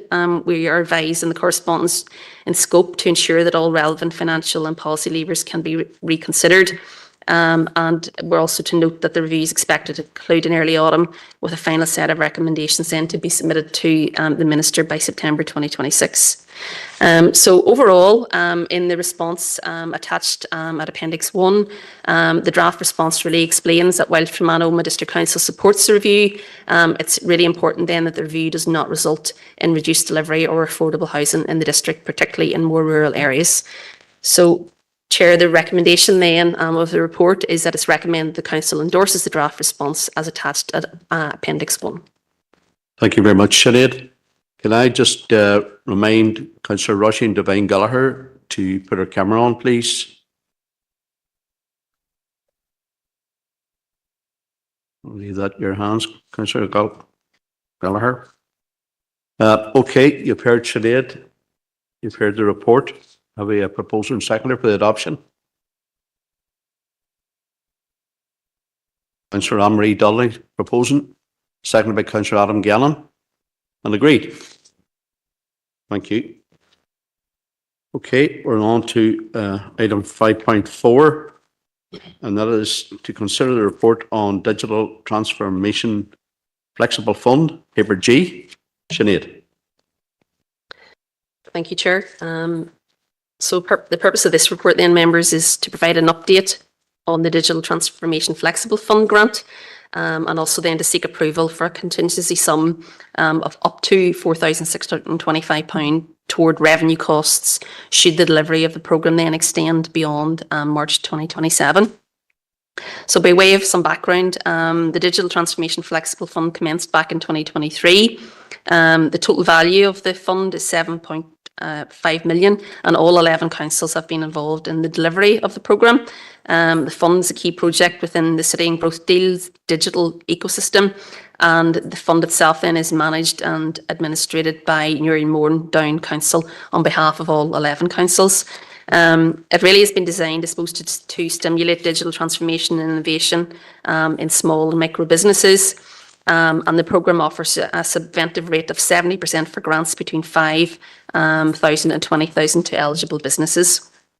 The Digital Transformation Flexible Fund programme launched its first call in November 23 and has then delivered 6 calls to date, with the last one then being in December 2025, and then with call 7 having recently closed for expressions of interest. And just to note, members, that to date 35 applications from businesses, and that's through from calls 1 to 6 in the council area, have been successful, and the total amount of grant aid provided to those applicants then was 578,000. So I suppose important to note that the programme really has experienced substantial growth, with demand exceeding initial expectations, and that's in particularly across calls 4 and 6. And there's been a significant increase in the numbers of expressions of interest as part of that. And also just to note that in the later calls, claim values have risen well above the levels projected in the original business case, resulting in a substantial reduction then in the amount of funding that's available in this final call 7. The final budget call for call 7 won't be known until the claims have been completed out for call 6, and that's expected then to be concluded in June. But whilst there's always some underspend following the claims check-in process, it's anticipated that there will not be sufficient budget to meet the demand for all eligible applications scoring over the pass mark in call 7. So as the programme can't commit expenditure beyond the approved capital budget, the steering group has agreed a consensus decision to manage the remaining limited funding for call 7 and to minimise delays in awarding call 7 letters of offer. Council representatives on the Digital Transformation Flexible Fund Steering Group have decided to commence the application process immediately for call 7, and the group has agreed that only businesses that have not received the funding in the previous calls then will be invited to submit an application on the basis that applicants clearly acknowledge the risk associated with the limited funding remaining. Important just to note then at paragraph 2.1.5, in Fermanagh area, 18 businesses will be invited to progress to the full application call then stage for call 7, and then they'll be assessed and scored across all councils. To support the delivery element, that is the administration and marketing of the fund, it was agreed estimated delivery costs of over 870,000 over the 3-year period would be shared across each council. The programme was initially projected to be completed in March 26. However, that hasn't happened, and a contingency then was built in that it would remain in place until March 2027. So should the programme extend beyond the 31st of March 2027, Uri and Mourne Down Council, as the lead, has requested that each council consider making an additional revenue contribution of up to £4,625 to support the programme closure. And just to note, members, in the report, in terms of the resource implications, up to £4,625,000 in the 27-28 financial year would be required to support it, but that would be subject to approval through the estimates process when we get to that point in the year. So in terms of the recommendations then, it's recommended the Council notes the update on the delivery of the DTFF and approves in principle an additional revenue of up to £4,625, subject to inclusion in the estimates process for 27-28 to support programme closure in the 27-28 financial year should delivery extend beyond March 27. Okay, Sinead, right about there. Yeah. Okay, councillors, you've all heard Sinead's report. And we now will go to the chamber with Councillor Anne-Marie Donnelly. Thank you, Chair, and I'm happy to propose the recommendations as set out. But I just have a question for Sinead. As you mentioned, I think it was 2.1.5. The 18 businesses are invited to progress to the next stage. What happens when the applications are assessed and scored, and there perhaps could be different applications that end up on the same scoring? Is it going to become, I mean, and just to think that through, that is it a case of then, is it a lottery or is it alphabetical order, or, you know, some sort of process would need to be there for that. Think about what would happen there to treat people fairly at that stage. Okay, thank you, Councillor Donnelly. Sinead. Thank you, Chair and Councillor Donnelly.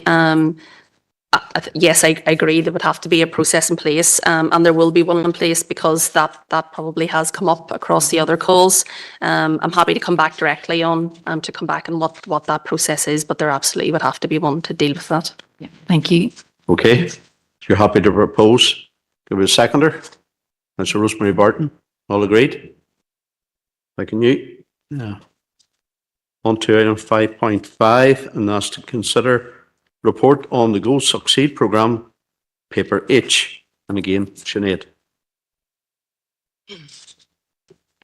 Thank you, Chair. So the purpose of this report then is to provide members with an update on the Go Succeed service, and also then to seek approval of funding towards the delivery of the programme for 26-27 financial year. So members will be aware the Go Succeed service is 11 council programme, and it's managed by Belfast City Council with the support then of the local economic development teams in each council. And the service itself then, just by way of a reminder, really offers free one-to-one mentoring support to businesses starting out or just commenced or in business for many years. It also provides access to a range of masterclasses as well as opportunity to apply for grant aid subject to eligibility. And the service also hosts then the event called the Ultimate Pitch, which is a local and regional competition. Members will be aware of it, having taken place in the last couple of years. So the Go Succeed commenced back in October 2022, and at that stage it was funded through the UK Shared Prosperity Fund, with contributions then from each of the local councils. And since then it has helped to create almost 2,500 new businesses, generated over 3,500 new jobs, and awarded 6.3 million of grant aid to businesses right across Northern Ireland. Fermanagh Omagh District Council has successfully achieved and exceeded the targets for each year of the programme, except for the statutory job creation target, which is calculated based on the number of business plans provided. And the demand for business plans has reduced in recent years, with businesses preferring to receive mentoring support towards areas of needs such as legalities, marketing and development. And the Department for Economy has agreed that the figures for that then, in terms of that statutory job creation figure, is outdated and does need to be reviewed. In terms of key issues then, for the 26-27 year, funding has been secured through the newly established Local Growth Fund, and it's important then to note that the overall funding package and offer for the programme has reduced significantly. For the 25-26 year, the funding and offer from UK Shared Prosperity Fund totaled 9.2 million, and that included grants of 4.2 million, and the council's provided 1.6 million towards the cost of the programme, and the detail of that then is set out at Appendix 1. Given the substantial reduction in funding, the lead council engaged with the Department for Economy to identify how the funding gap then could be met for the current year. And DFE has advised they're willing to consider providing 1 million towards the programme on the basis that councils match fund this contribution with an additional 1 million. So if councils agree to match DFE's contribution with a further 1 million, this will provide a total revenue budget of 6.43 million for the 26-27 financial year.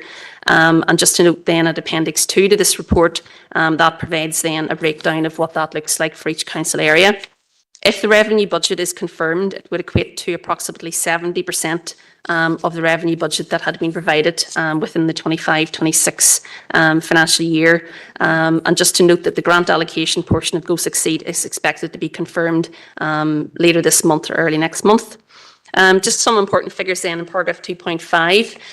Annually, Fermanagh Minister Council has provided a total of 164,000 to support the delivery of the service. For the 25-26 year, this has resulted in businesses in the area receiving over £1 million of business support and delivery.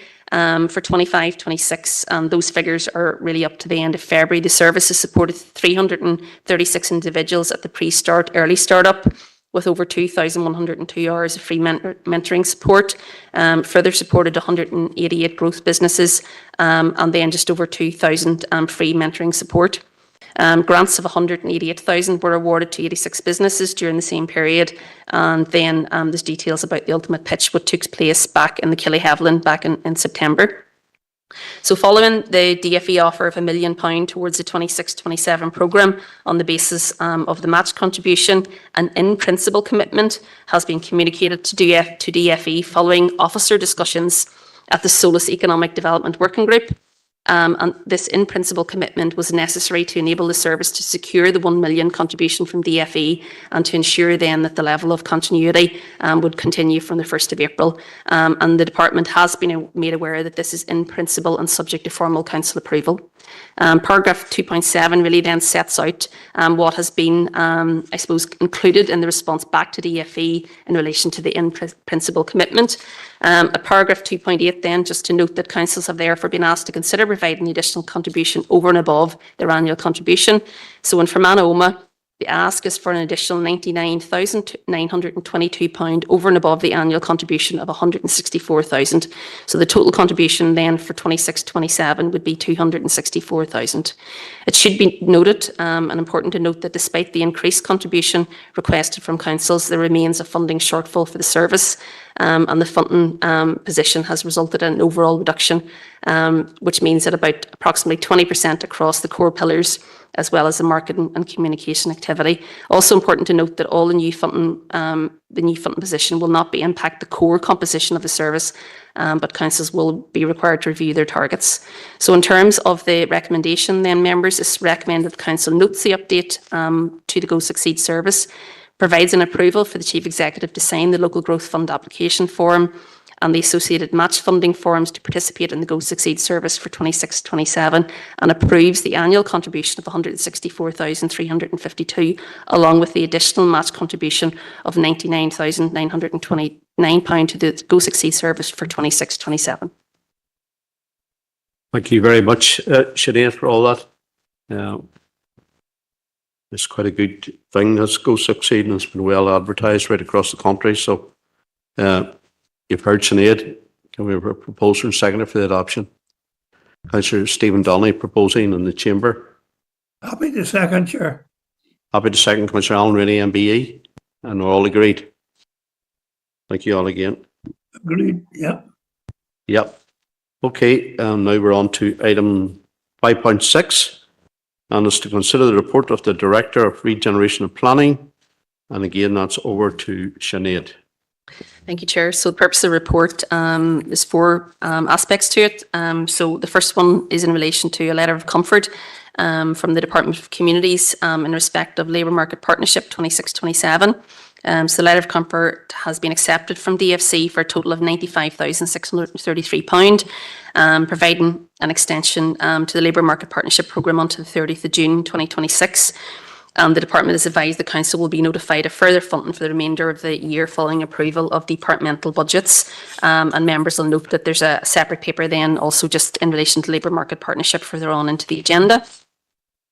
The next part of the report then is to provide an overview summary of the last meeting of the Capital Programme Investment Oversight Group, and that meeting took place on the 2nd of March.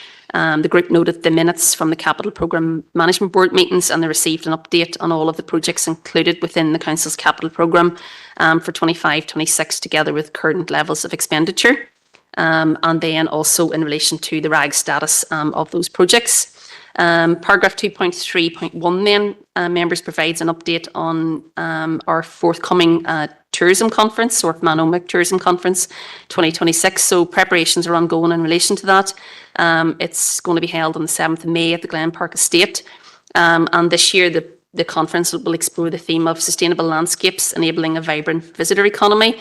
And members will note then within the paper that we have a number of speakers confirmed, and that the BBC presenter, reporter and documentary maker Bar Best will undertake the role of conference MC. And since the report was drafted, we also then have confirmation that Harry Connolly of Visit West Belfast, and also Karen McKernan of Deer Park, the development officer there, will also speak at the event. And then finally, members, at paragraph 2.4, there's an overview of the last meeting of the local economic partnership within the district that took place on the 1st of April to discuss the draft action plan for year 2 and year 3 of the Regional Balance Fund. And members will recall that the year 1 action plan was previously approved by the council. So the LEP meeting discussed the draft action plan. There were some queries raised in relation to governance of the LEP, and also in relation to the outcomes anticipated in relation to some of the proposed projects and how they would be measured. There was also some discussion regarding business representation and how best to encourage input from a diverse range of business interests over the lifetime of the project.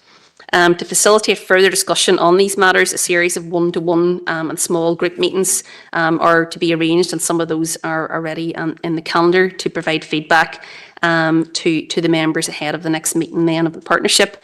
Members will also be aware then that the Council's Economic Development Inward Investment Working Group act as a steering group and an advisory role to the LEP.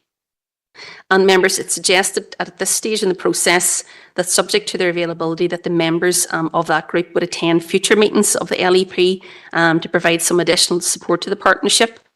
It's anticipated the support would be relatively short-term in nature, but if members did consider it advantageous for that to continue, then this could be facilitated. So the recommendation then is that the Council notes the acceptance of the letter of comfort, notes the update from the Capital Programme Oversight Group, notes the update on the tourism conference that take place on the 7th of May, and approves that members wishing to attend the conference do so as an approved duty, and also notes the update on the Fermanagh and Omagh Local Economic Partnership, and agrees that members of the Economic Working Group attend future meetings of the LEP on an interim basis in a support and observation capacity. Thank you very much once again, Sinead, for your report. Okay, you've all heard Sinead. Can we proposer and seconder for the adoption of a report? Councillor Tommy Maguire proposed, seconded by Councillor Anne-Marie Donnelly in the chamber. All agreed? Great. Thank you. Chair. Take a rest there now, Sinead, I think. Reports for information. Now over to Director John Boyle. It's item 6, Community Wellbeing Director Report. 6.1, to note, report of Director of Community Wellbeing, paper J. John. Thank you, Chair. Chair, is just for members' information of the Council's participation in a Shared Island funded programme, the Shared Ecologies Project, which involves Meath County Council, the Solstice Arts Centre as the lead partner, together with Swift Cultural Centre and the Culkey Lakelands UNESCO Geopark, in order to deliver a programme of artist-led activities and community engagement events, exploring the relationship between landscape, ecology, culture across both UNESCO designated sites. And I suppose it fits very well into the work that is ongoing in the Geopark itself, with the public engagement elements with the sustainable development efforts of the geopark, and that link with the landscape and the natural environment. It's 100% funded, Chair, total value of 150,000, and we will contribute staff time, like I say, for those initiatives that are already ongoing in relation to work in the council. So, Chair, it's recommended the council notes the council's participation in the Shared Ecologies project and the activity within the Colquhoun Lakelands Geopark. Thank you, Chair. Thank you, John. Mr. Seamus Green in the chamber. Thank you, Chair. I'm happy to propose the recommendation. Okay, proposed by Councillor Green. I'm seconded, Chair. Councillor Anne-Marie Donnelly. Thank you, Chair, and I'm happy to second, but I just wanted to welcome that significant funding from the Shared Island Fund of €150,000. That's fantastic to bring that into the district. Thank you. Okay, thank you. So I heard Councillor Rainey coming on to support there as well. Okay, you've heard proposed and seconded and supported. All agreed? Agreed. Agreed. Thank you. Okay, we're back now to Regeneration and Planning Director reports. To Director Sinead McAvoy, 7.1, to note the report on the Fermanagh and Omagh Labour Market Partnership, paper K, and it's already been referred to in an earlier report. Sinead. Thank you, Chair. So the purpose of the report is to provide members an update on the Fermanagh Omagh Labour Market Partnership, and then to seek approval to proceed to the procurement of programme and delivery initiatives as set out then in the local the Labour Market Partnership Action Plan, which is attached then to the report. Members will recall that the Fermanagh Omagh LMP Strategic Assessment 24 to 27 and the Action Plan were approved by the Regional Labour Market Partnership back in February last in 2025. The Action Plan has been developed really to align then with the strategic priorities as set out by DFC during the development then of the programme, and the priorities are detailed then within paragraph 2.2. The Department for Communities, on behalf of Minister Gordon Lyons, issued a letter to the Chief Executive on the 25th of March, which I've referred to earlier in the meeting, outlining that the Executive has not yet agreed the draft budget for the period 2026 to 30. However, to ensure business continuity, interim financial support then has been provided for the period of the 1st of April to the end of June, and that is based on the initial application for the same period for the 25-26 year and remains subject to normal approvals. Also to note, members, that action plans were initially developed on a 7 million budget across the 11 councils, but to date then the overall budget that has actually been provided to LMP has been 5.5 million. The total value of the Fermanagh Omagh Labour Market Partnership Action Plan for 26-27 is £486,861, and this approach is consistent with the previous years, and the grant allocation for this initial 3-month period represents 1/4 of the reduced level of funding. So to note then, members, that paragraph 2.6, approval is sought to proceed with the procurement of external suppliers to support the delivery of the programme and initiatives outlined in the action plan, and noting that procurement activity would be undertaken in line with the available budget, but should additional budget then be approved, further procurement would be carried out accordingly.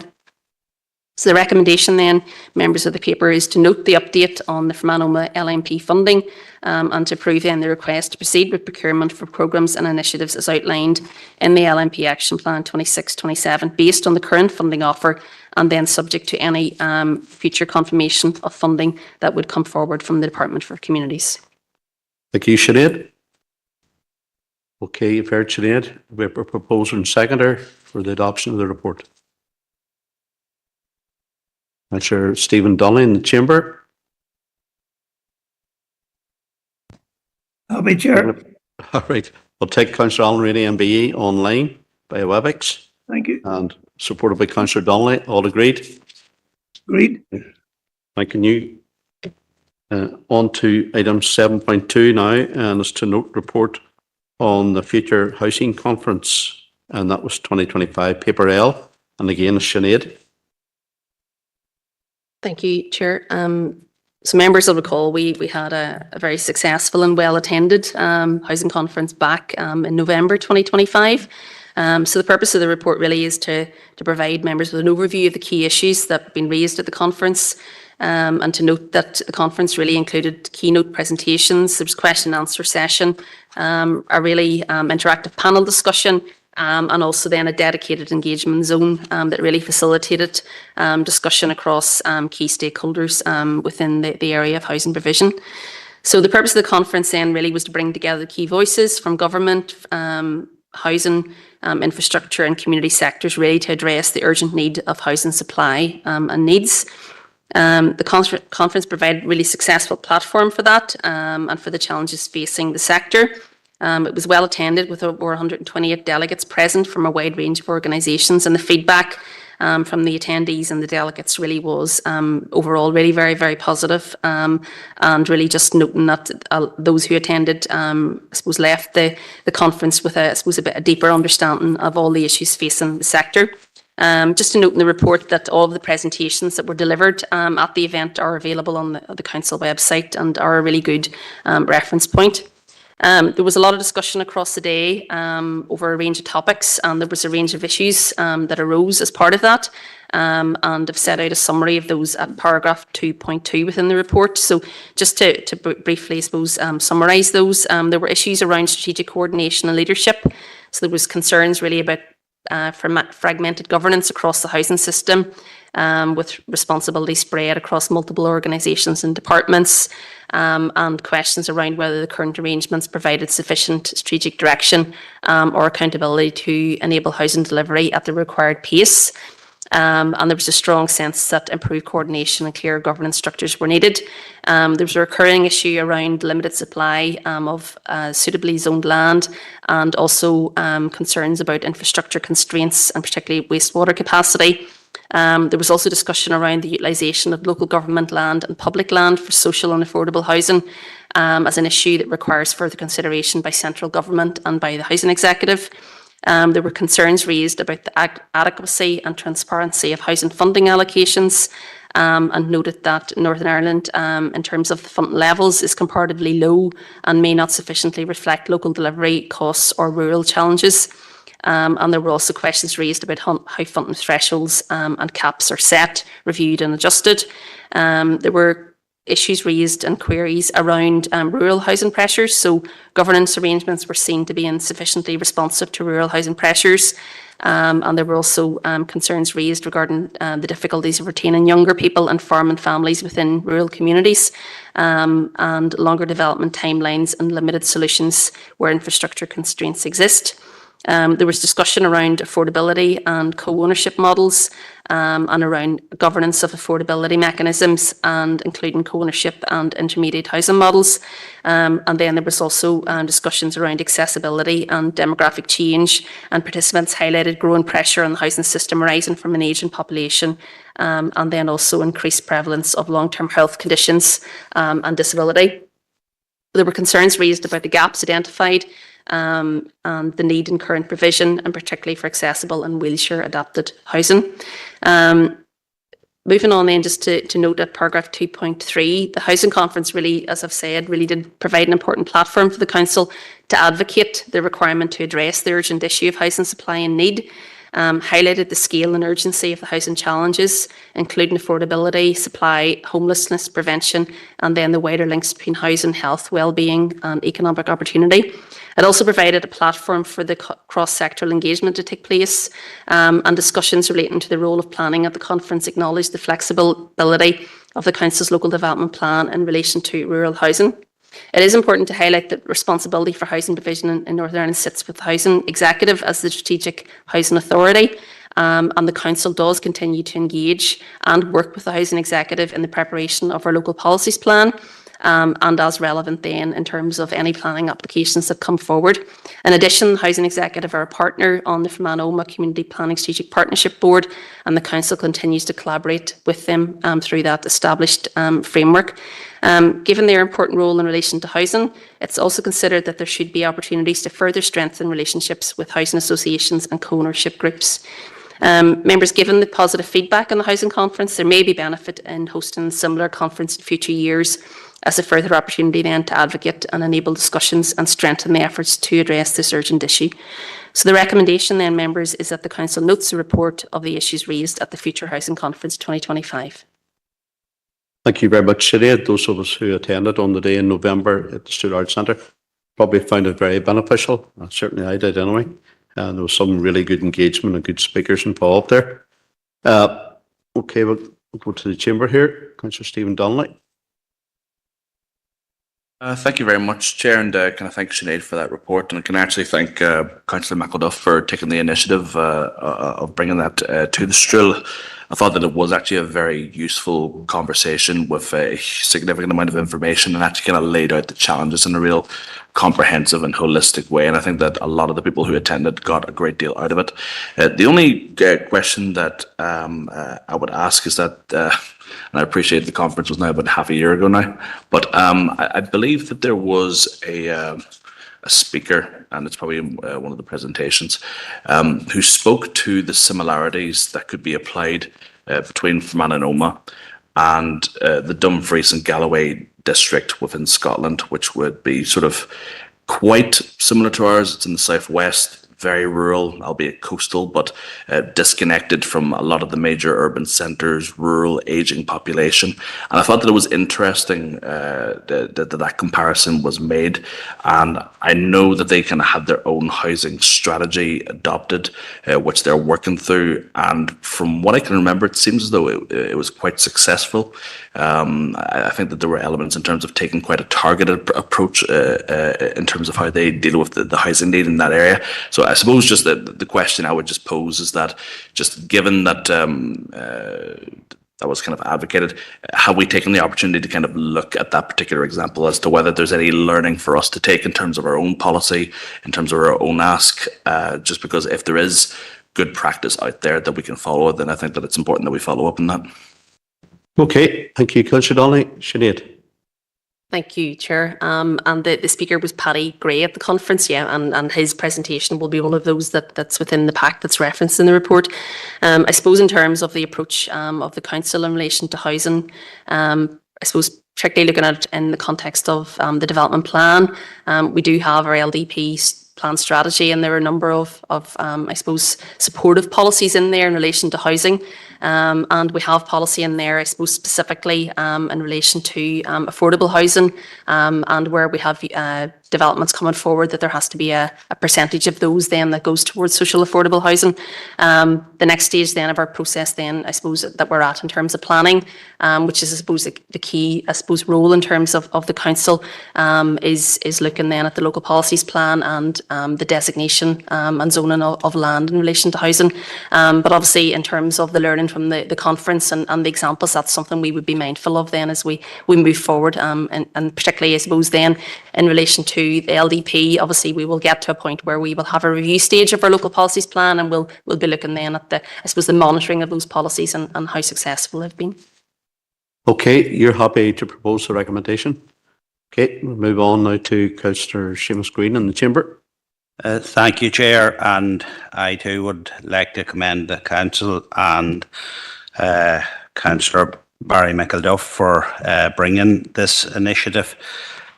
Much needed, and housing is one of the major problems that we have in this district, between lack of infrastructure and sewage and water and all sorts of problems. We really do need to be highlighting this. By the way, I'm happy to second the recommendation, but just leading on from that, I note that in the south, there is now an initiative being brought to relax the planning regulations in rural areas, so that family members can build on their own farms, and it's leaving it easier for people to build houses because of the huge shortage of housing in the south. I'm wondering, is there anything that we can write to the minister responsible and suggest something similar here?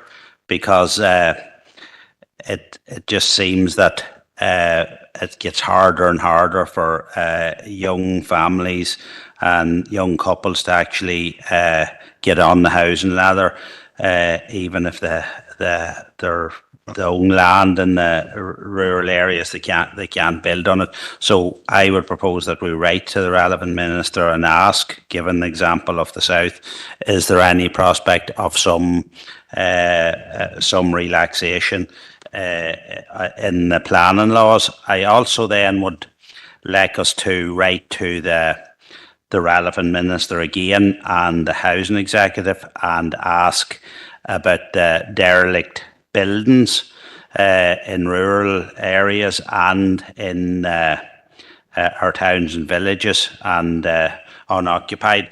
Is there any progress? Because I think when we had the housing executive in, they actually gave quite a positive response when this question was asked about grants to try and revitalise these old buildings and that. And the point was made that a lot of these buildings already have electricity, they have water, they have sewerage, so it saves on a lot of infrastructure. So can we ask again, is there any progress in this, or does it seem these ideas just get into stagnation and never be moved forward? So that's the few. The other problem is, and I'm not sure around housing, I'm not sure how we get out of this, but it really does penalise people that lives in rural areas that live up lanes, because we're always saying not to apply for planning permission in a prominent area or along the roadsides and that, but there's loads of people wanting to build up their farm lanes or up the lanes where other houses are, but they're hampered because they can't get any mortgages on these houses. I'm not sure whether there's a solution to that. I'm not sure where we'd write to, whether we'd write to the banking regulator or if there's such a person, and ask them what is the solution to this, because it really does seem to be discrimination against rural dwellers that this is the case. So them's my few proposals, and I'm happy to second the recommendation as well. Okay, thank you, Councillor Green. We'll bring in Sinead to answer a few of your queries. Thank you, Chair. I suppose just in relation to the query around relaxation of planning law and planning policy and planning regulations, and the reference to I suppose a comparative scenario in the south. Then I suppose it's just to draw attention to our own local development plan and our plan strategy that we had adopted, I suppose, as a council. That there is policy within that in relation to dwellings on farms, and I suppose whenever we would have developed that policy, it would have been through an evidence-based process through the public examination, but taking account then of the strategic planning policy that's in place for Northern Ireland that the Department for Infrastructure put in place, that we obviously have to have cognizance of that in developing the plan. So it's just to highlight that we do have a policy there for dwellings on farms. And just to clarify then in terms of writing, is it really then in terms of the regional policy approach and whether there is any intention to revisit that rather than our own policy? In terms of the aspect to write in relation to derelict buildings, I think we can ask. I think we did ask that. I can't recall accurately how long ago it was, and I think we did ask that question previously.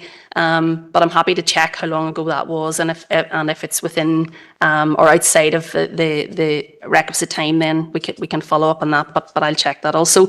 And then in terms of development up laneways and prominency and mortgages around that. I mean, I know from some planning applications that would come forward through the planning committee that there would be applications that would come forward in relation to shared laneways.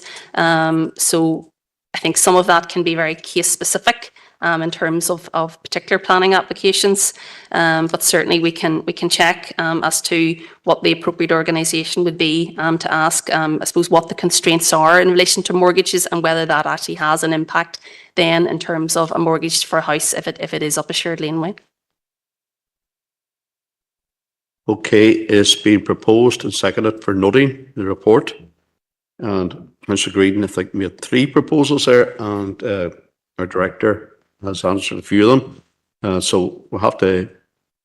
Councillor Green's made 3 proposals. I'll be a seconder for his proposals. Councillor Anne-Marie Donnelly, I'm sure we're all agreed there. That to my reckon, it was DFI Minister was the first one, and DFC would be the second, and whoever the banking regulator would be, I'm not just exactly sure, but that could be found out from the top table here, I'm sure. So all agreed? Okay, thank you. We're now on to correspondence, item 8. And it's 8.1 to note the following items of correspondence regarding St. Lucia and Omagh Town Centre. And copies attached. 8.1, Sinead. Thank you, Chair. So the first letter then is from Minister Kimmins, and this is in response to a letter that we'd issued regarding St. Lucia and then Omagh Town Centre. So at a previous RNC committee, we wrote to restate really a request for the establishment of a task force dedicated to St. Lucia, and then also to flag the issues in relation to the unprecedented challenges facing Omagh Town Centre in relation to the upcoming vacation of the school sites, and to ask the department's support in identifying appropriate interventions to assist the town centre. So members will note then the response back in relation to that.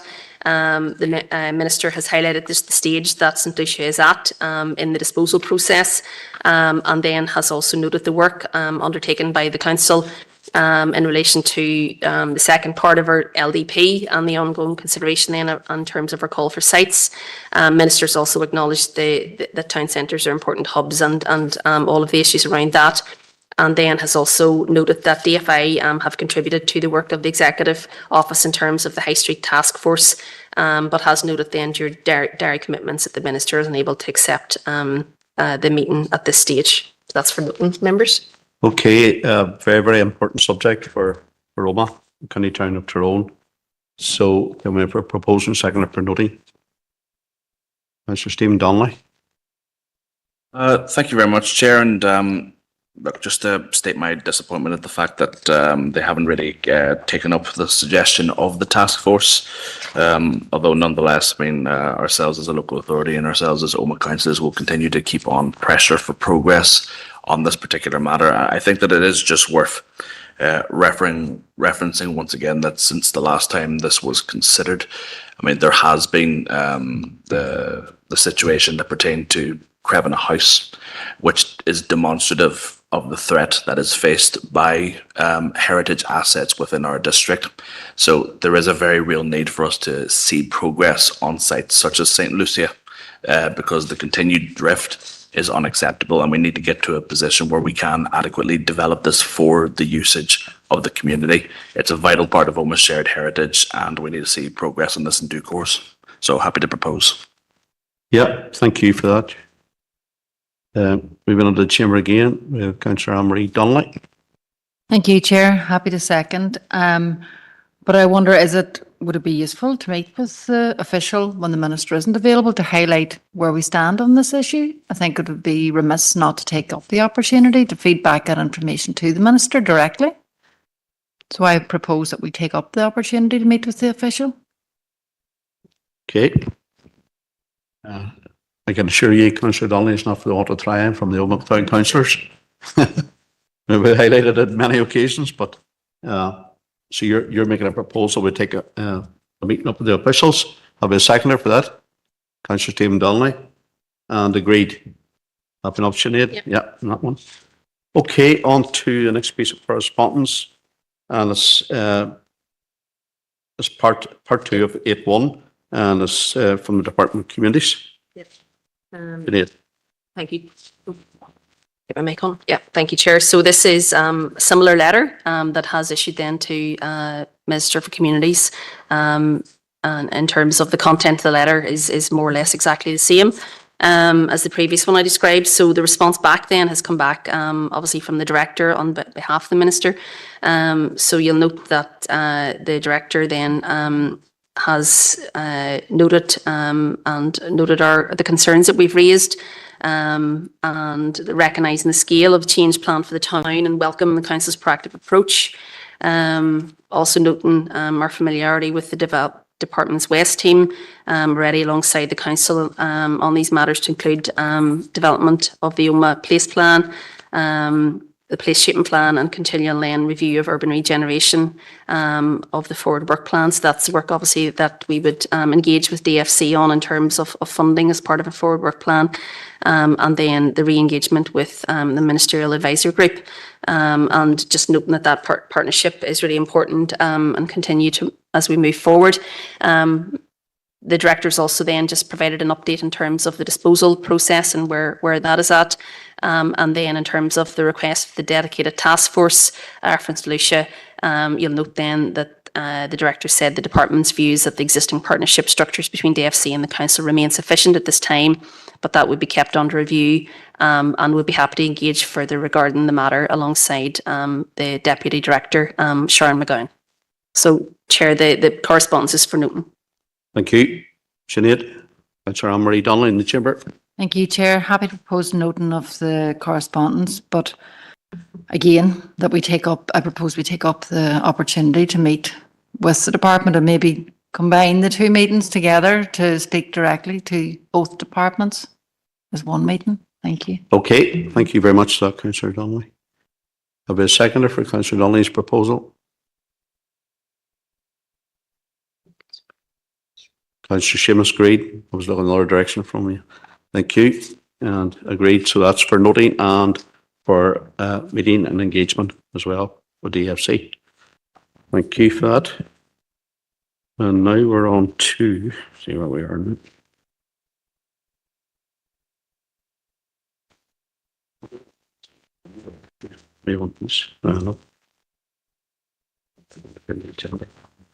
Okay, we're on to 8.2, and that's to no correspondence dated the 31st of March from Openreach, and it's over to Director John Boyle. Thank you, Chair.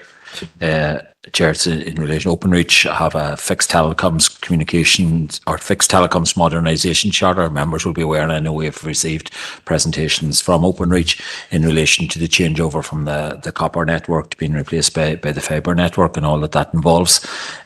So they have issued a modernisation charter where the comms providers, the network providers, the wholesalers have made a number of commitments for the modernisation and the service delivery, and it's highlighted there at the link that's included in the communications for an open chair. Okay, you've heard our director John Boyle. It's for noting. Proposer Councillor Stephen Donnelly in the chamber. Of a seconder. Looking online for a seconder this time, just to keep you all on your toes. You heard, Chair. Second, Councillor Reedy. Well done. All agreed. Agreed. Thank you. And now we're on to 8.32, I think it is. 8.31. This is the correspondence coming on here. So, John. Thank you, Chair. Yes, correspondence from Newton Butler, Kiltus, Kiltory Aaron in relation to a letter of support which they're seeking to bid to host Ulster Fleadh in Enniskillen in 2027. And there's a meeting coming up very soon with the Ulster Kiltus, and they've highlighted that a letter of support from the council would certainly strengthen their bid. Thank you, Chair. Okay, you've heard our director. Councillor Seamus Green in the chamber. Thank you, Chair. Yeah, I would wholeheartedly support that. So, yeah, I propose that we do that. Okay, Councillor Green's proposed. Councillor Tommy Maguire in the chamber. Currently, I certainly will second that. So, and Gudneri and Tylo, the best luck to them. Thank you, Chair. Okay, thank you. All agreed? Agreed, Chair. Okay, we're on to 8.3.2, and that's over to Director McAvoy.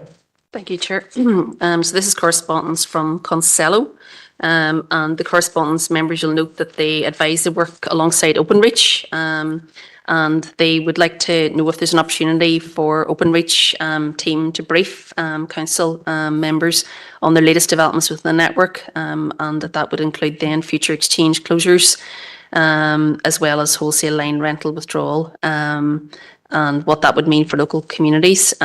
So I suppose members, it's the correspondence for noting, but also just to get direction as to whether or not we would want then to accept that offer to brief the council, and if we would do that maybe by way of an informal meeting to full council members.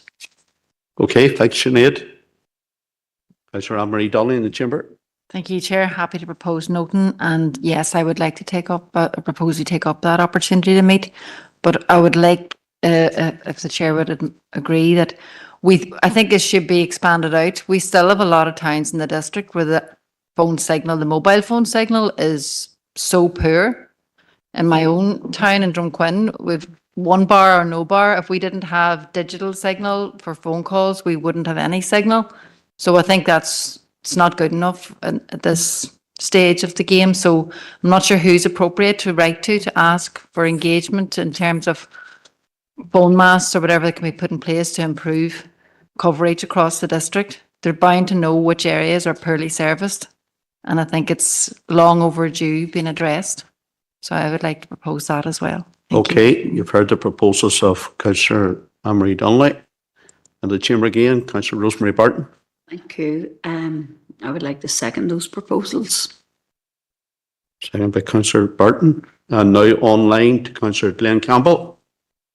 Yes, Chairman. Well, just to support what Councillor Anne-Marie Donnelly was saying there, there's been a marked deterioration in signal quality, from all across West Tyrone, but I've had a lot of issues, I suppose, heading in the rural area, but not just in rural parts and more built up, really across West Tyrone, It was always a big issue in Eskra, for example, but I find that the mobile signal is poor in places now that it hadn't previously been poor.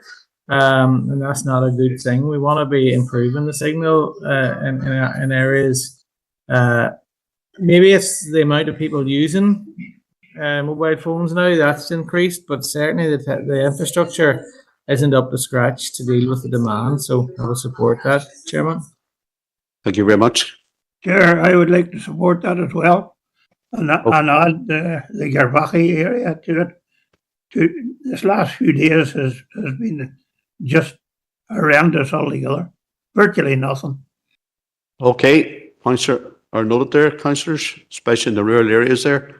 Councillor Rosemary Barton. Yeah, just thank you for letting me in again. It's just to say I would agree with Councillor Campbell, and I'm just wondering, is it anything to do with the reduction of the 3G, switching from 3G to 4G broadband, 4G, and the removal of 3G?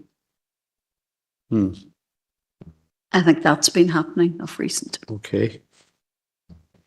We could probably find that out. That's okay. That's been proposed by Councillor Anne-Marie Donnelly, seconded by Councillor Barton, and obviously you've heard Councillor Campbell and Councillor Rainey commenting there as well on those matters. It's all agreed. Okay, 8.33 and is from the Department for Communities. John. Yeah. Thank you, Chair. Yes, Chair, it's a response from Social Housing Policy and Oversight Unit within the Department for Communities in relation to a query which came from this committee in relation to if there were legislative barriers preventing the Housing Executive from building new social housing. The response states that there is no legislation which specifically prevents the Northern Ireland Housing Executive from adding to the new social housing supply or from building of new homes. It does state in the final paragraph that the Housing Executive is unable to access borrowing due to the financial and budgeting treatment rules that are currently applied, and the department is engaging with the Department of Finance and HM Treasury so that the Housing Executive could borrow money in a manner which matches elsewhere in the UK. It's for noting, Chair. Okay, thank you. John? for this correspondence from DFC for noting. Proposer, seconded for noting. Councillor Stephen Donnelly.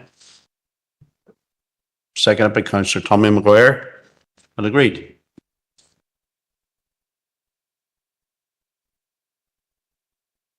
Okay, I think we're on to item point 3.4, and that's volunteer now. And again, it's over to Director John Boyle.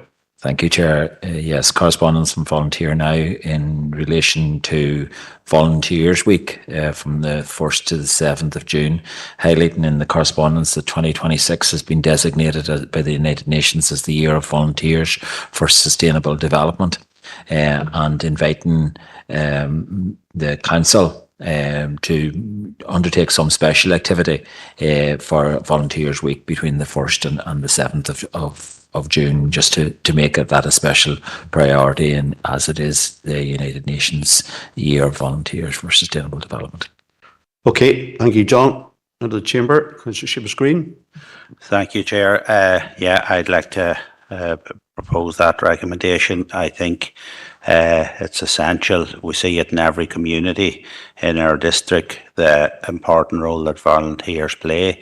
And as the years go on, I see that the age profile of volunteers is getting older and older, and I think we need to be proactive in getting new volunteers involved in community groups, because it plays such a vital role in our community.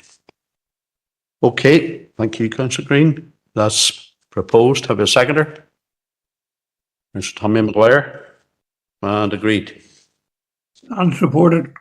Supported all round. Good man. Okay. Okay, we're on now to item 9. It's any urgent and relevant business. I haven't been informed of any unless our directors have. No.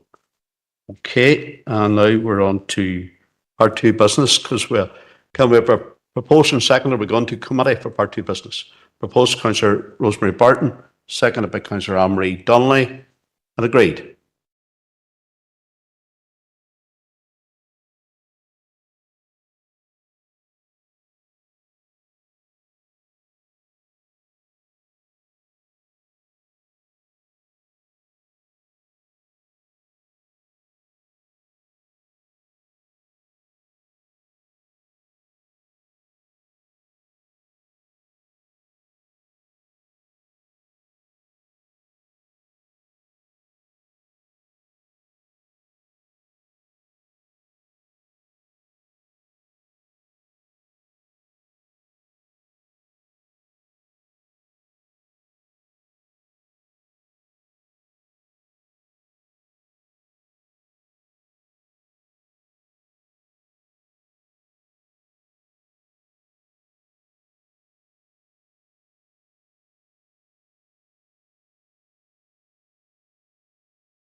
Okay, we're now out of committee. Can I ask Director John Boyle to give a resume of what took place while in committee? Chair, while in committee, members considered an update report on the redevelopment of the Fermanagh Lakeland Forum and approved the recommendations. Thank you, Chair. Okay, proposal and seconder. Councillor Maguire, seconded by Councillor Green, and agreed. Okay, thank you very much. And that brings us nicely now to 9:37 p.m. And I'll close the meeting and thank you all for your cooperation, directors, officers, and councillors all. Thank you, Chair.